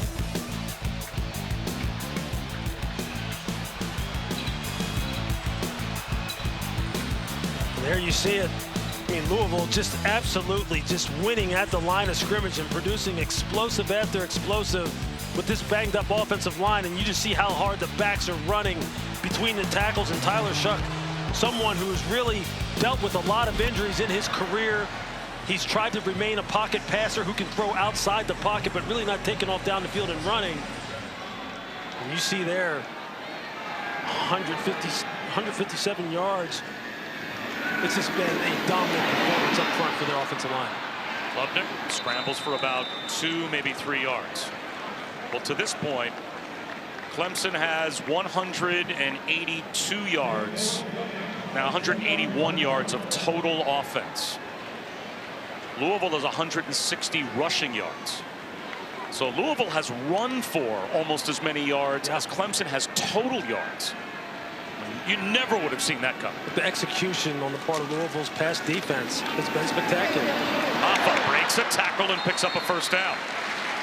Saquon Clark eventually brought him down, but Phil Mafah picks up 10. Look, the run game is there in this too-high safety look in the light box. They can run the football, but can they get the chunk plays necessary? They're going to have to throw. Klubnik looking downfield. Instead comes back to the sideline. A 50-50 ball. Brenningstool fights for it. The officials come together. A flag throw. Did Brenningstool go out of bounds and come back in? It might be illegal touching. You can see one of the officials missing his hat. And normally they throw that when a player goes out and then comes back in. Bob, that's exactly illegal what touching. happened. Offense, number 9, went out of bounds and came back inbounds. He was the first to touch the ball. Ball be placed in the previous spot. Loss of down. 2nd down. So it's basically just an incomplete pass after all is said and done. Yeah, as he's working back downhill, you're going to see his left foot. He just kind of loses track of where he is at. You're going to see him right here. Just watch his left foot as he's starting to work back downhill. Right there, he steps out of bounds.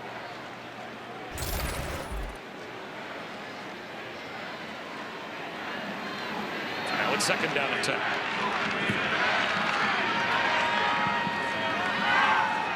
Long throw.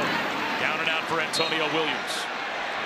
If you're offensive coordinator Garrett Riley, you're going to have to dial up some too high safety beaters as far as attacking, you know, maybe the curl flat droppers in this underneath coverage with these too high safeties, getting some of your best wide receivers up on these safeties in one-on-one situations. That means maybe a guy like Antonio Williams, who you see on your screen, move him inside, see if you can get him loose down the middle of the field and get him in a one-on-one situation against one of these safeties.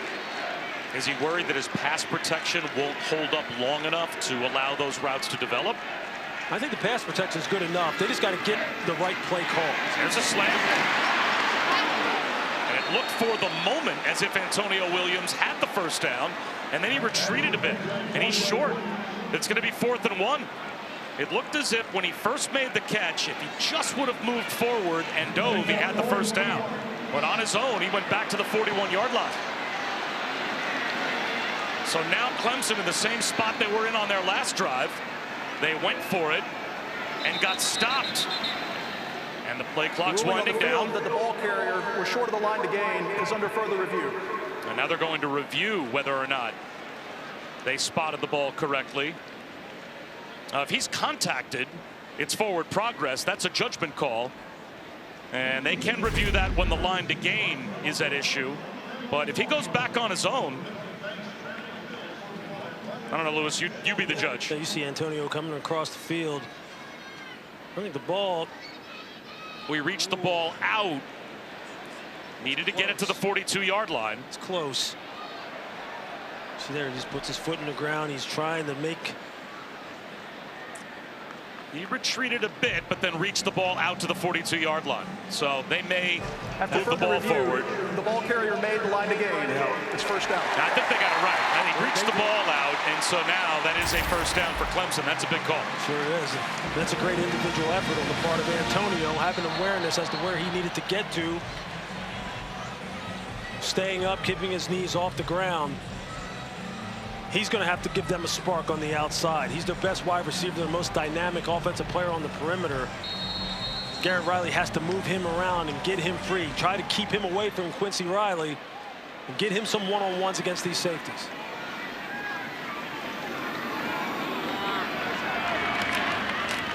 Mafah up the middle. First down and more. 14, maybe 15 yards for Mafah. D'Angelo Hutchinson made the stop as we're coming up on 1:10 to go in the third. Louisville started in a too high look, came down, brought pressure. Safety came down in the box. Because of that zone read action, it held him just long enough for Mafah to get out there on the perimeter and pick up big yardage. Klubnik, quarterback run to the 32-yard line. He's got 7. TJ Quinn brought him down. Garrett Riley's trying to stay patient given what Louisville's defending them with and utilizing the run game, trying to take advantage of these light boxes and make them pay. But they have got to pick up their tempo. They've got to get some big chunk plays in here as well. And the crowd getting antsy as well because they want Clemson to play with a little bit more of a sense of urgency as well. 23 seconds to go in the quarter.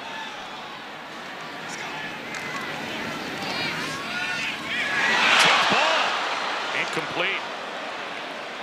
Hoping for Troy Stellato. Antonio Watts undercut the route and tipped it.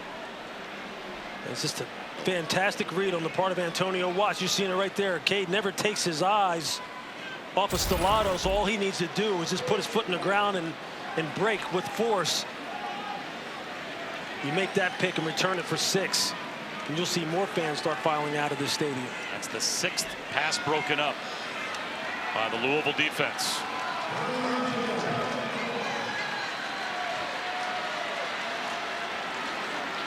Might have a one-on-one situation down here at the bottom of the screen with TJ Moore. Set him in motion. They run it instead. Bouncing it to the outside is Mafah with a stiff arm. First down to the 21-yard line. MJ Griffin bumped him out. That should take us to the end of the third quarter. 7 on a march here. 9th play of the drive. And Phil Mafah breaking tackles. Down inside the 15-yard line to the 11. first down. And you see Clemson. big Phil Mafah averaging almost 4 yards of yardage after contact per rush heading into this game. You just see how powerful he is in his lower body, just breaking tackles, fighting for every yard. They're going to need him to be big for the rest of this game. 100-yard rushing game number 5 on the season for Mafah.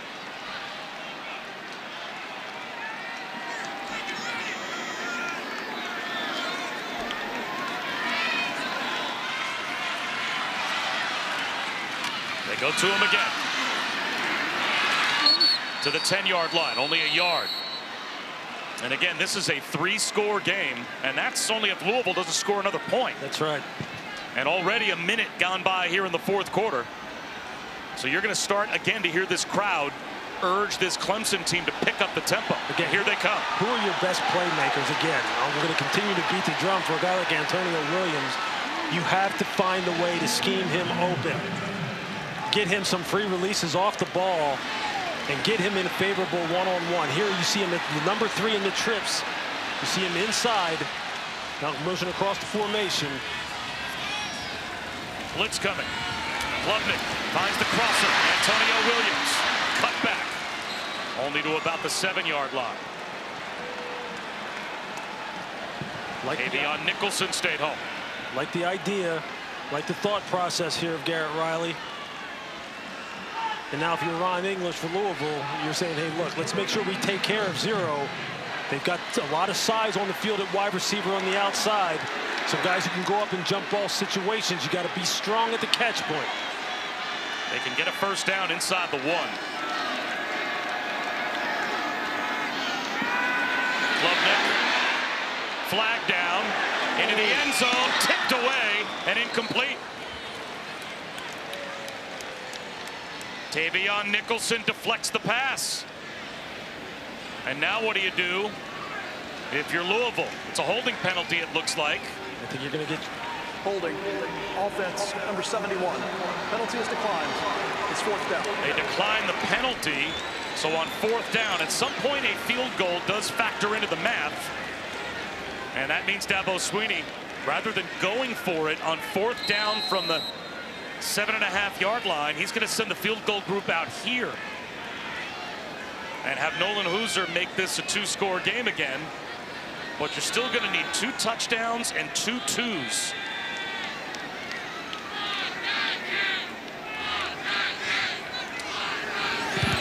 And Hooser has another one blocked. It looked like Hutchinson blocked it. The second time that Louisville has been able to block a field goal, and it is still a 3-score lead for the Cardinals. It's off the same side, the left side of PAT and field goal protection. You're going to see it here. Wing just steps out too far, and D'Angelo Hutchinson is unimpeded. That's a huge play. Their 5th block kick.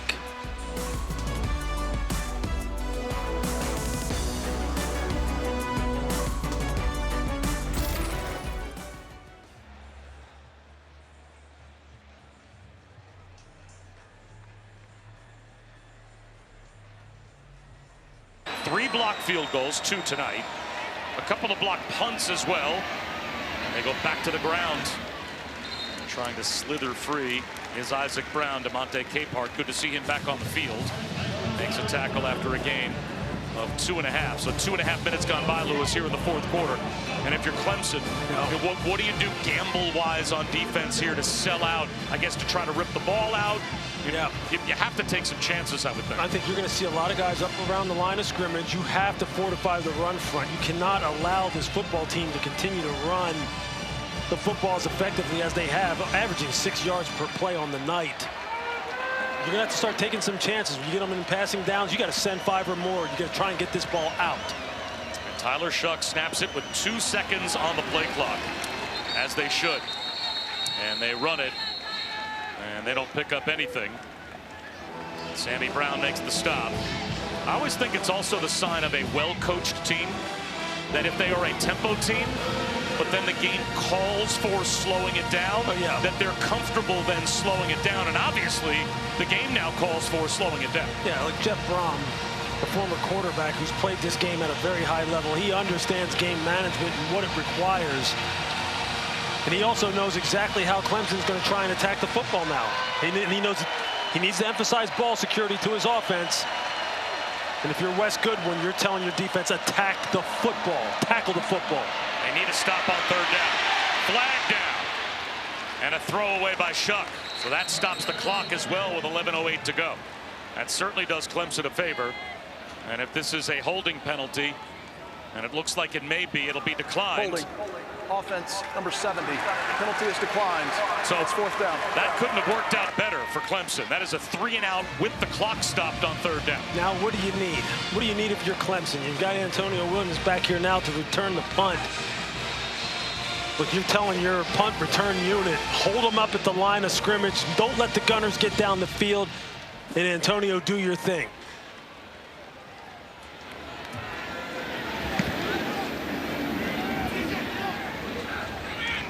Fair catch at the 39-yard line.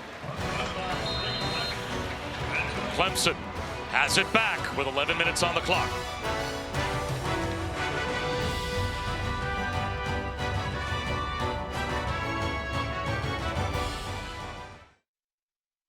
Undefeated in ACC play. So some headlines in the ACC, and this would certainly be a headline in the ACC if the score stays as it is. In one way or the other, we're going to have a headline as Briningstool starts this drive for Clemson with a 7-yard gain. As Lewis, we are either going to have a historic comeback in the last 11 minutes by Clemson, or we are going to have the first ever win for Louisville over Clemson, and Clemson will drop from the ranks of ACC unbeatens as well as this pass from Klubnik sails out of bounds. Yeah, it's just almost impossible to come in here and win at night. Since Dabo Swinney's been coaching this football team here, and tip your cap to Louisville right now as far as them being able to get on the same page defensively, iron out some of the wrinkles and some of the miscommunications that they have had, and play a very solid game. And then again, the offensive line just dealing with injuries, shuffling it around all season long. And they keep Tyler Shough clean the entire night thus far. Trying to run for a first down here with Mafah. He gets driven back. A gain of a yard on 3rd and 3. So now with 10.5 minutes to go, it is 4th down and 1. Thor Griffith made the stop for Louisville. And obviously Clemson has to go for it. And they have to play with some tempo as well because they need 3 scores.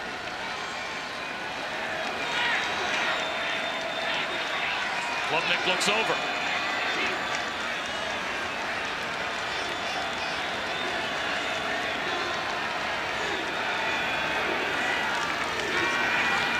There's the slant, and the catch has been. I think a big hit was Bryant Wesco Jr., the freshman. But they are now 2 for 3 on 4th down. They move the chains into plus territory, a gain of 6. That's just a big-time catch by the freshman. He took a heck of a shot coming inside. Now you got to get them one-on-one. You got to get some chunk plays down the field. You've got to push the ball.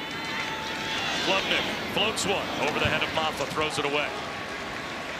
You've been calling for them to push the ball and calling for chunk plays all night. And yet it's basically been either the run game, occasionally a slant, or checkdowns. They have not really even taken those shots. Why? Yeah, one of the things that I've wondered is why they haven't been able to attack the middle of the field, running these cover 2 beaters, these 2 safety high beaters, whether it's cover 2 or 4, running some high-low combinations inside, because outside they're not getting anything down the field on the outside. Draw play to Mafah. This one works. Mafah lowers his shoulders to the 30-yard line, a gain of 17.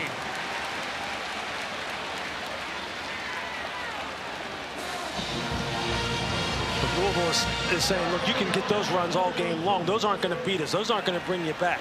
They're going to have to manufacture some offense throwing the football. Klubnik, he wants a shot here, Arizona, hoping for Stellato. And that was broken up. And you know, Quincy Riley nearly had a pick. He pounded the turf. The 8th pass broken up tonight by Louisville. Cade is late. He's late letting this go. The ball should be out of his hands right now, even before Stellato put his hand up. He saw it. He looked at it. He just hesitated and didn't pull the trigger. You see him there.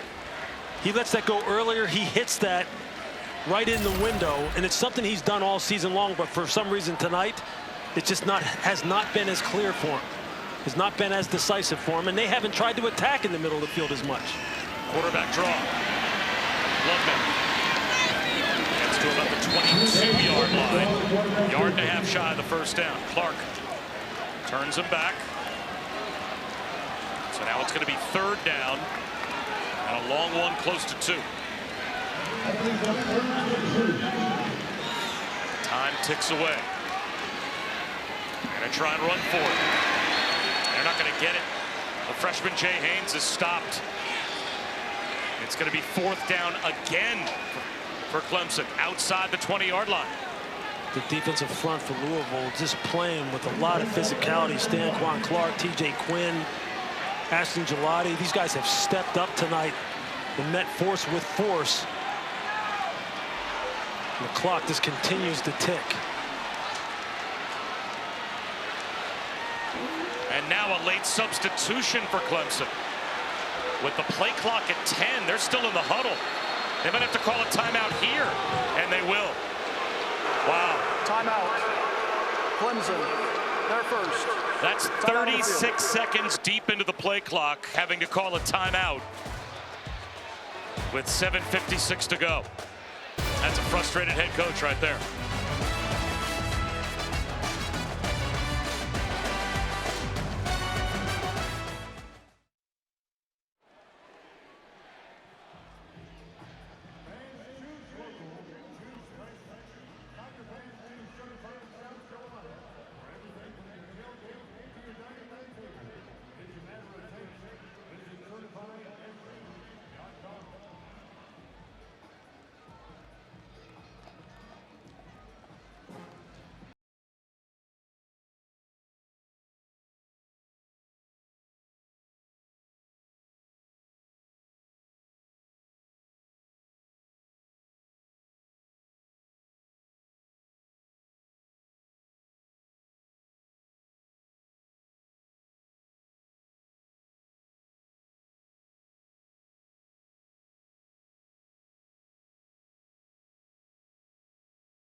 Well, Dabo Swinney just had to call a timeout 36 seconds deep into the play clock because Ron English's defense is definitely frustrating Garrett Riley's offense.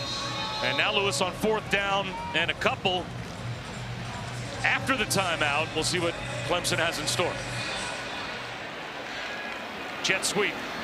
Antonio Williams turns the corner. He's got the first down. Tackled inbounds, so that keeps the clock rolling. But under 7 minutes and 50 seconds. This century without Coach Saban being a coach of one of those two teams. This speaks to my man's longevity and how much he impacted that series directly himself. Just heavyweight titans going at it here in the month of November. Clemson with a fresh set of downs in the red zone. They'll toss one to Mafah. Gets to the 10. Out of bounds. At about the 7. They'll mark him out at the 8. He picks up 7. They've got to get this ball in the end zone here.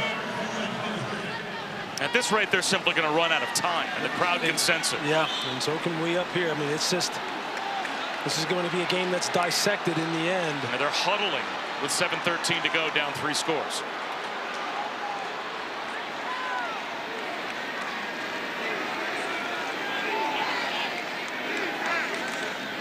Klubnik on a rollout. To the front pylon, incomplete. It's just late. The release is late. He gave the DB time to make up ground. That ball's got to be gone out of his hand before Antonio Williams makes his final break. You're going to see that ball's got to be gone now. And he's thrown with anticipation so far this year.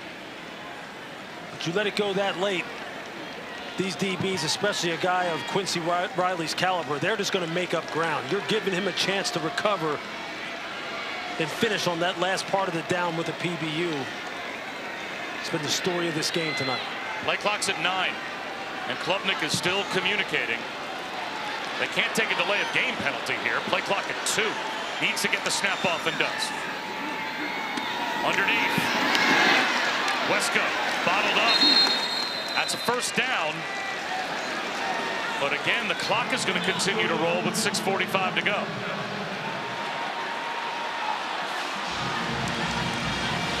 You see the Louisville defenders taking their time.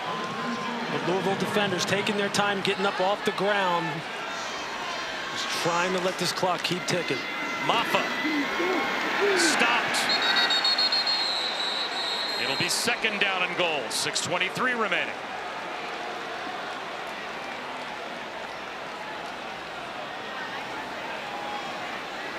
All the coaches on the sideline screaming to the players, get lined up. Play action. Back of the end zone, incomplete. Klubnik had Antonio Williams wide open and just threw it behind him. It's just that kind of night. It's just been off a tick over and over and over again. You're going to see it here. It's perfect. He's wide open. Freezes the nickel defender, Antonio Watts. Just kind of just toss it to him, and it's an easy catch. It's an easy touchdown.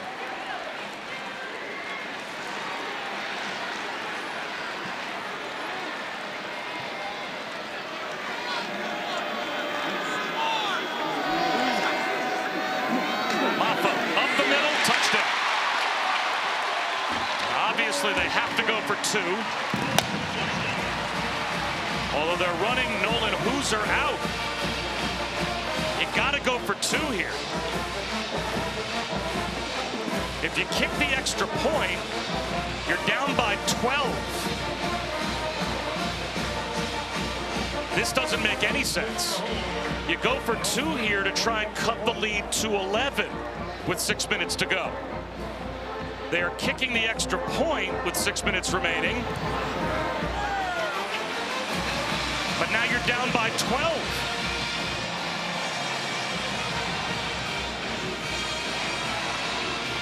I don't understand in any way, shape, or form the decision to not go for 2 points there. Yep. We had talked about it in the break about the fact that what the strategy needed to be. I mean, you're running out of time. You need to keep a field goal in play as one of the scores you need. The only way that a field goal factors in to one of the scores you need in the last 6 minutes is to go for 2 there, cut the lead down to 11, and then you need 8 more into 3, and instead now they're down by 12. You need a big play of some. You need some kind of scoop and score, pick 6, forced fumble, return for a touchdown. You need something big, something out of the ordinary. You're going to have to create something. Well, now they still need 2 touchdowns in the last 6 minutes. You see Louisville putting the hands team on the field.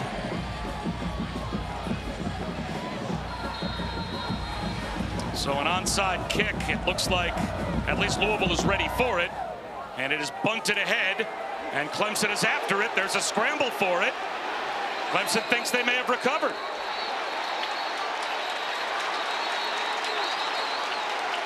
I think they got it.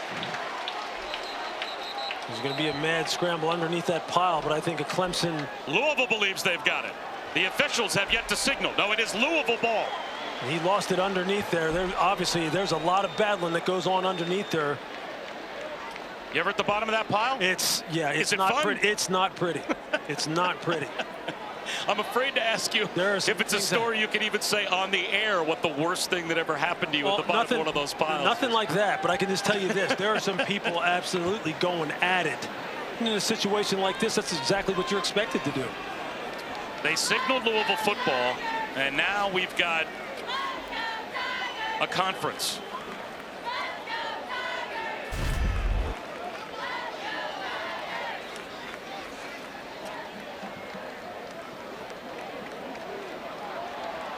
And they're going to stay with that call. Please reset the game. But the crowd is screaming because they thought they saw a replay that indicated recovery by their team.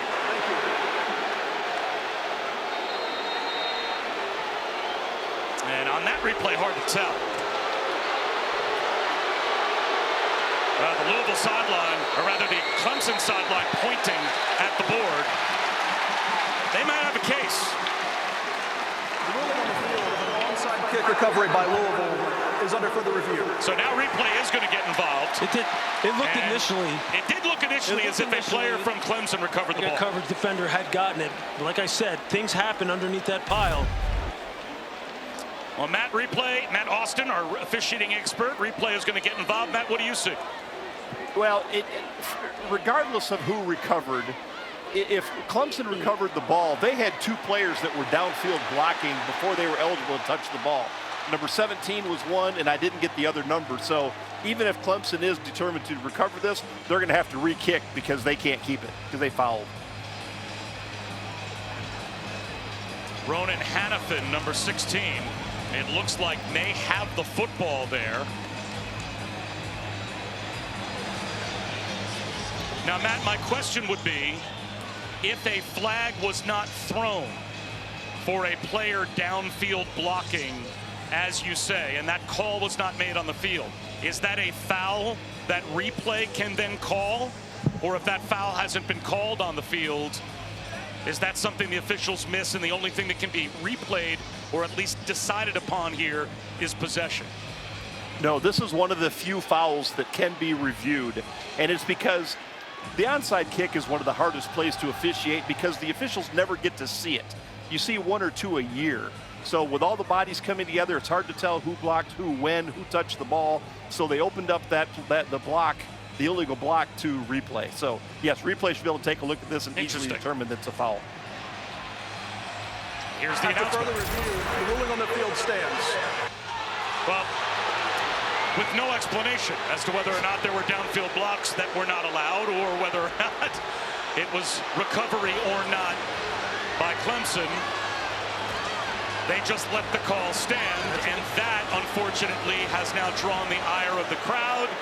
And now we've got the crowd acting in a completely inappropriate way, as now a lot of debris is being thrown on the field. And now the cheerleaders have to run out of the end zone, not only to help clear the field, but also to dodge water bottles that are being thrown in their direction.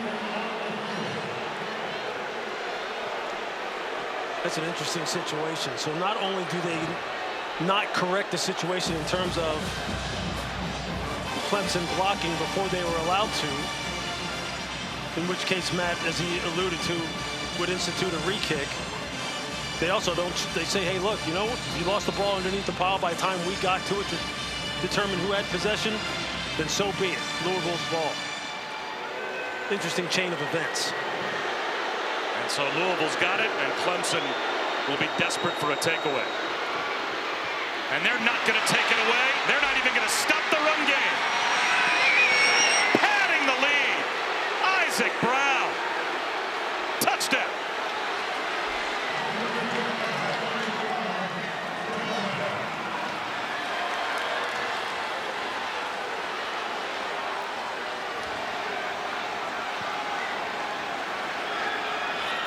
been this kind of execution all night long on the part of the Louisville offensive line. And once we show it to you, you couldn't have drawn this up any better or executed this any better.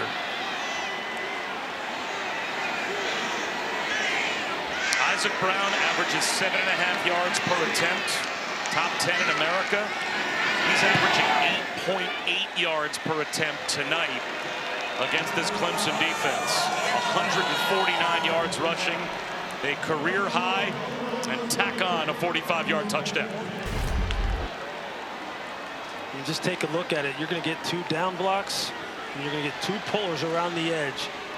And just watch Isaac Brown just follow it. Just watch the hat on a hat. Watch how everyone sustains their block at the point of attack. It's perfect. It's the perfectly blocked play. All he has to do is run and then use that blazing speed that he has shown all year long. If you're Jeff Brom, when you turn on the tape tomorrow and you're having an offensive staff meeting, that right there should be the first play that you show. That if we can do this, if we can execute like this, we can play with anybody in the country offensively. Because that is a perfectly executed.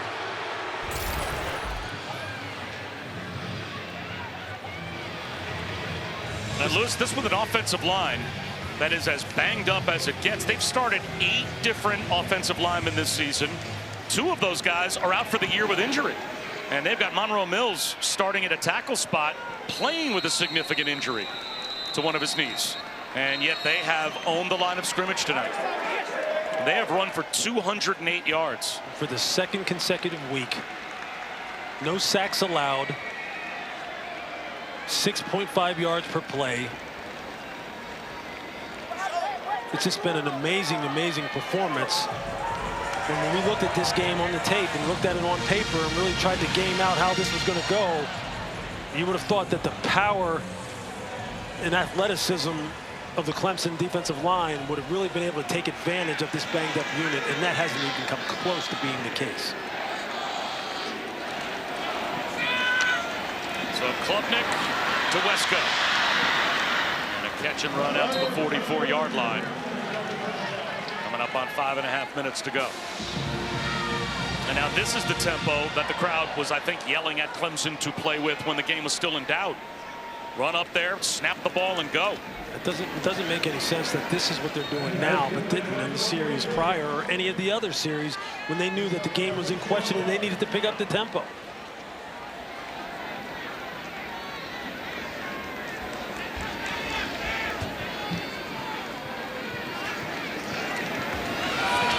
Mafah bobs and weaves his way for a first down, but it is academic now with 5 minutes remaining, as Louisville has put this one away. So they are going to beat Clemson for the first time in the history of this matchup, as they have lost all previous 8 matchups between the 2 schools. As Mafah breaks a tackle, heads to the sideline and gets to the red zone before going out of bounds at the 19-yard line. MJ Griffin bumped him out. We've got a player slow to Klubnik chased, and he runs out of room. Miles Jernigan chased him out. It'll most likely go as a sack. He lost about 3 yards. And that keeps the clock rolling as well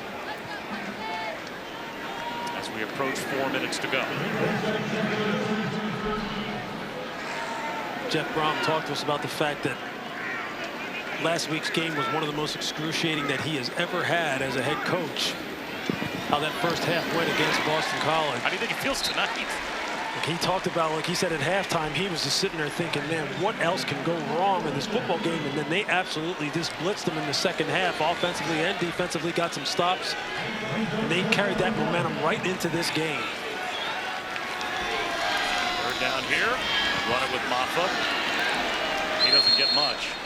Yeah, right next to the Alumni Stadium at BC, there's the Chestnut Hill Reservoir. He called it a lake. Said, I just wanted to go jump in that lake and have nobody pull me out when it was 20-0. Yeah. But they scored a touchdown right before halftime. Right. They got some momentum. And boy, the hero of that game, he never scored, but it was Ja'Cory Brooks.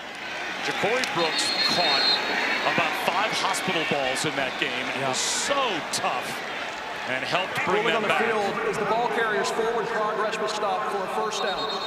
And they're going to say that it's another turnover on downs here. Did Mafah fight his way for a first down? Again, with 3 minutes to go and a 19-point lead. Yes, it is first and goal for Clemson. But to come from...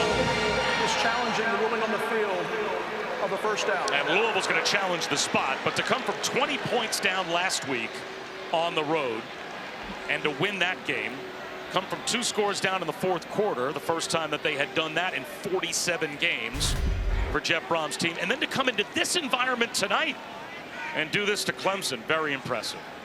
And Klubnik on the quarterback sneak was given forward progress to the line to gain, and it's hard Brohm challenge. Hard to see from that angle. Well, again, our yellow line is not official. I mean, it's usually very accurate, but it did look like you could make an argument he came up at least short of the yellow line.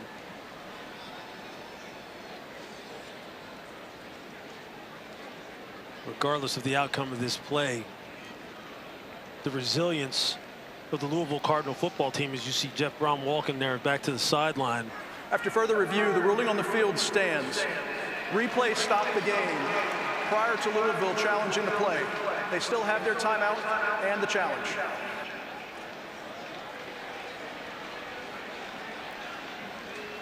He talked about the resilience of his football team and how they continued to fight and how it wasn't pretty, but they were able to get the W, and he felt as though if they could just eliminate some of the mistakes on defense, he knew that they could score on offense. He got a little bit worried about their depth on the offensive line, but he sounded very optimistic about his team overall in terms of its ability to make plays. Klubnik, fade route, jump ball, incomplete. Hoping for Adam Randall. Quincy Riley was there. Timeout for an injury to a defensive player. And it's Riley who's down. And that is not what Louisville wants to see. Again, he fought back from a high ankle sprain back in September. We had their game against SMU back at the beginning of October, and it was one of those, I'm going to try and warm up and see if I can go, and he could not go. So kind of slowly worked his way back into the lineup, but he's their best cover corner. You actually asked him a very interesting question. We talked to him this week. You asked him, was he a baseball player? Yeah, I mean, just because a personnel guy, that's just a question you ask guys to track the ball with. Yeah, exactly. I mean, he was someone who I just kind of asked him on a whim. I said, look, do you have a baseball in your background? Because he was a fantastic track athlete. 10-4 100-meter guy, 21-7 200-meter guy, or 21-3 200-meter guy. I said, do you have baseball in your background? You have 14 career interceptions. He's like, that was one of my first loves as a kid. But then he gave it up to run track and to play football. The clock incorrectly ran. 2:50 on the game clock, and it starts on the snap. But you said it's interesting how often guys that play in the secondary who have great ball skills have a baseball background. They sure do, because baseball outfielders in particular have this great hand-eye coordination and depth perception. Klubnik to Brenningstool, down to the 1-yard line. And he clearly has it. You don't get 14 interceptions by accident. Unless you can catch and track the ball. They hand it to Mafah. Wow. And they are playing with pride, certainly, on that Louisville defense, as Mafah tries to fight his way into the end zone. And he can't beat Stanquan Clark. Hutchinson there as well. You to see this front seven for Louisville all night long. Stanquan Clark has been all over the field. And these linebackers have been just coming downhill. Mafah inside the pylon for a touchdown.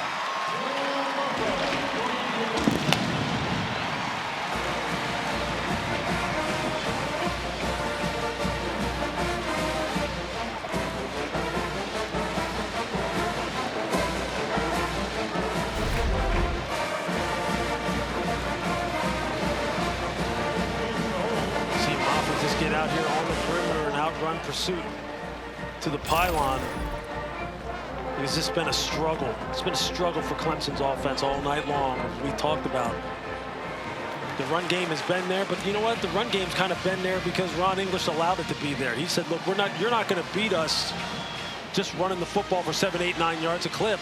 As long as we don't give up the big plays, we like our chances, because that's what has hurt us all year. Again, when the only thing mathematically that makes sense is going for 2, they kick the extra point, but I guess with 2:07 to go, probably doesn't matter that much. Now, coming up on SportsCenter right after our game, well, Penn State gets stopped 4 times on the goal line by Ohio State, and James Franklin and the Nittany Lions lose to the Buckeyes again. Cam Ward caps a big comeback by the Canes. 5 touchdowns in that performance. And we will take our first crack at predicting the 12-team CFP rankings that get released on Tuesday. SportsCenter with Michael Eaves and Christina Alexander is coming up next here on ESPN. Another onside kick. This one jumping forward. Louisville touches it and makes that ball live. Probably didn't need to do that, but they get the recovery anyway with 2:06 remaining. Let me just tell you something, Bob. Playing on the front line of the hands team is not for the faint of heart. And sometimes you figure, you know what, I should just go ahead and attack the ball instead of waiting for it as people are barreling down on you. You just got to be sure that you can get it, because once that ball starts bouncing around, there you see they try to recover it quickly. You got to keep your hands up and just kind of cradle that ball on the ground. Clemson had a shot at it. Things happen fast down there on the hands team and onside kick situations. And Chris Hughes gambled and the ball hit his helmet, but he was backed up by his mates. And so now with 2:06 to go, and only 2 timeouts left as well for Clemson, and they need 2 scores. Louisville back to the offense. Flags down. Looks like a false start.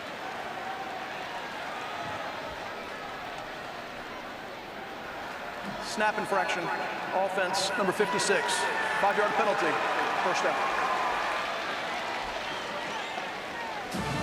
This has got to be an extremely disappointing performance for Dabo Swinney, who told us, look, coming out of that Georgia game at the beginning of the season, that he had no questions in his mind that they had all the big things that they needed to play football at a high level here at Clemson. That they just needed to stop hurting themselves, make a play here or there, and iron out some of those little details. Now this running play here stopped up by the Clemson defense takes us to the 2-minute timeout. The 2-minute timeout. We will step aside and come right back to Death Valley in a moment. Please reset the game clock to 1.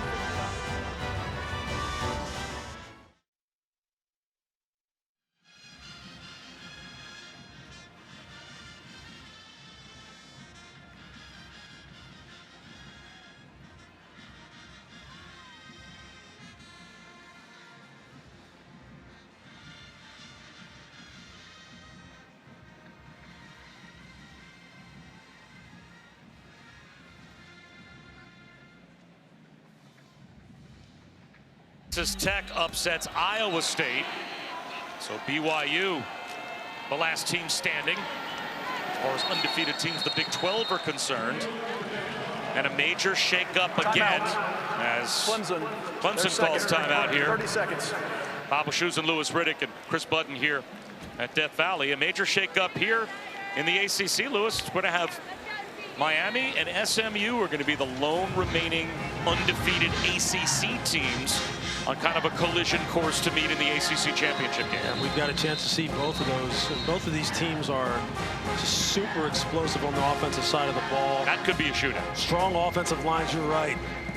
And Cam Ward, Kevin Jennings, 2 of the most exciting quarterbacks in college football. Cam Ward just continues to put up unbelievable numbers. He throws the ball against everybody. Yep. And Kevin Jennings struggled a week ago. Be interesting to see what his game looked like tonight. They absolutely took my alma mater and just spanked them tonight down there in Dallas. I tried to avoid that as much as I could. apologize. Yeah, I'm aware. It's all good. You know, as a teammate, I didn't want to bring it up. But yeah, that would be a heck of a game between SMU and Clemson, Miami for sure. their third and final. Team that gets in, or are they going to send a message that maybe there is an at-large possibility other than Miami to get in? Or is it going to be Miami wins the ACC championship game, they're the lone representative, or SMU wins the ACC championship game, then maybe Miami gets in as an at-large, and there are two teams. And who knows from this league standpoint? The committee has said, look, it's their intention to have the best teams in the playoff, not the most deserving, the best. Please reset the game clock to 1:44. And there's a distinction between the two, which means watching the games, seeing how they played, what their resume is. I mean, all that's going to be factored in. And right now, if you watched SMU play, you would say they're one of the 12 best, or rather, they're going to be right there. Let's just put it that way. They're going to be right there in the end for consideration.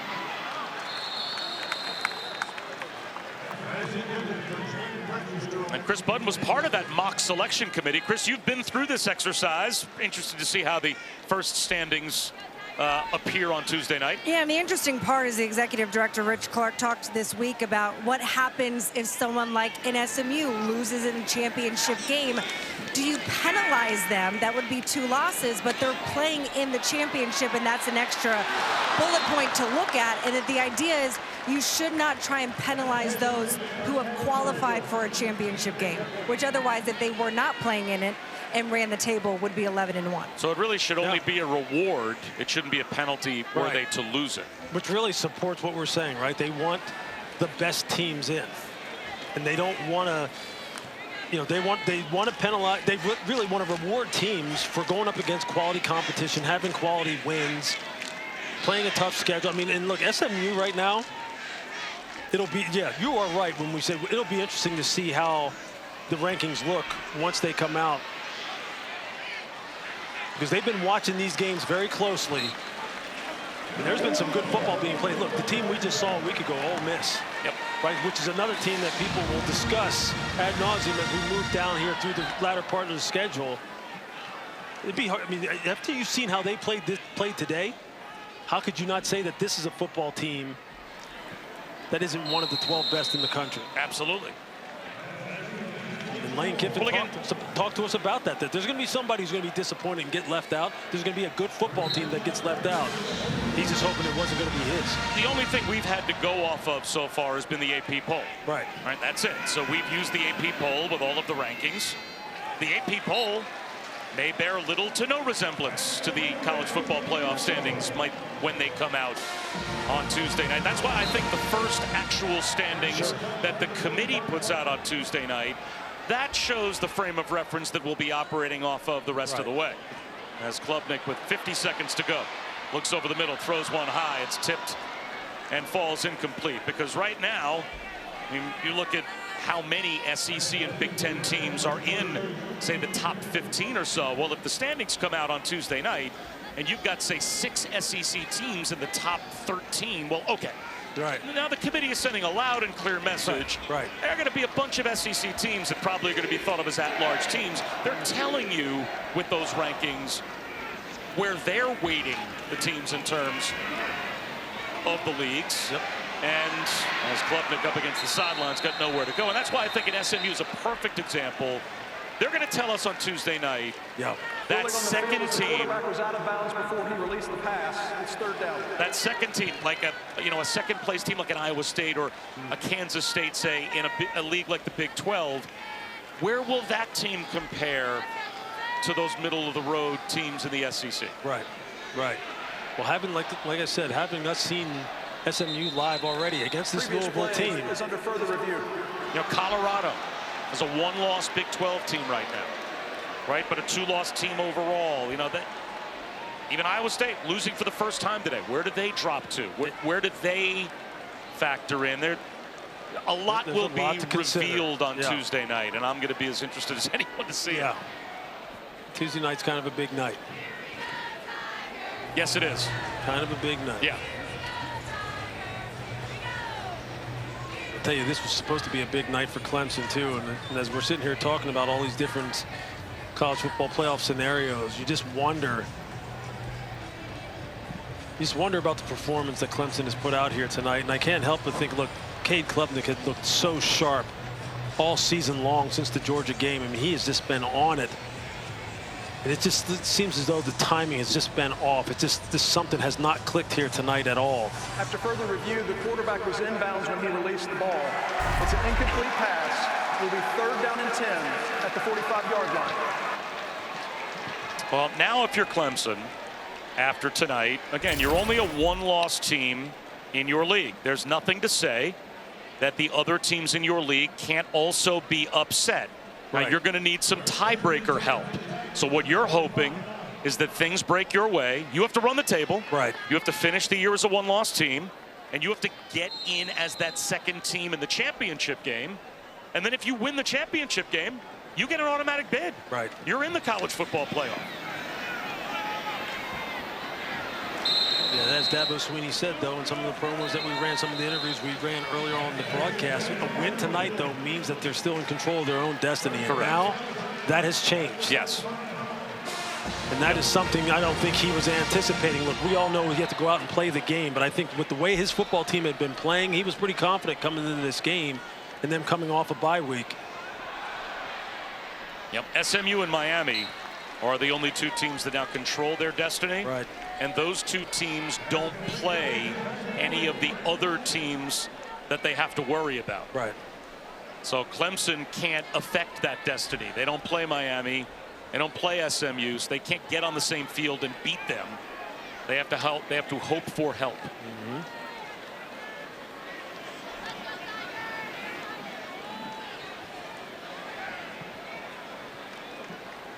It is just unbelievably quiet in here right now. I mean, these fans that are left just stunned. Staying in bounds is Olsen Pat Henry.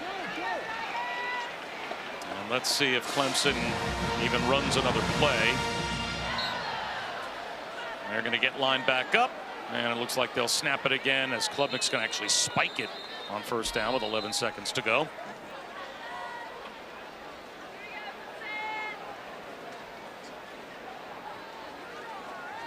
Prior to the snap, timeout. Louisville, they're first. 30 seconds. So Louisville called a timeout on defense. So we're going to update the ACC standings. Now, we haven't officially changed the SMU Pitt portion of the standings yet, but it'll be a loss for Pitt to SMU. So SMU will advance to 5-0 and tie Miami atop the conference standings. Pitt will drop from the ranks of the unbeaten.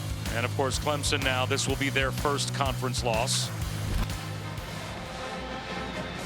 There's going to be a 1-loss team that's going to make a conference championship game somewhere in here and probably win it. 12 seconds. That's college football. Exactly. It happens. So if you're a Clemson fan, you just have to hope you get the right help. You find a way to wiggle into that second spot, and then you get your puncher's chance against either SMU or Miami if one of those teams should fall.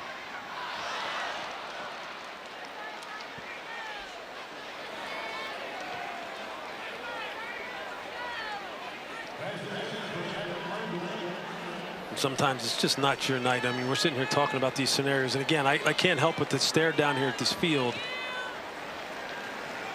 and just basic throws being missed, Bob. Just basic throws.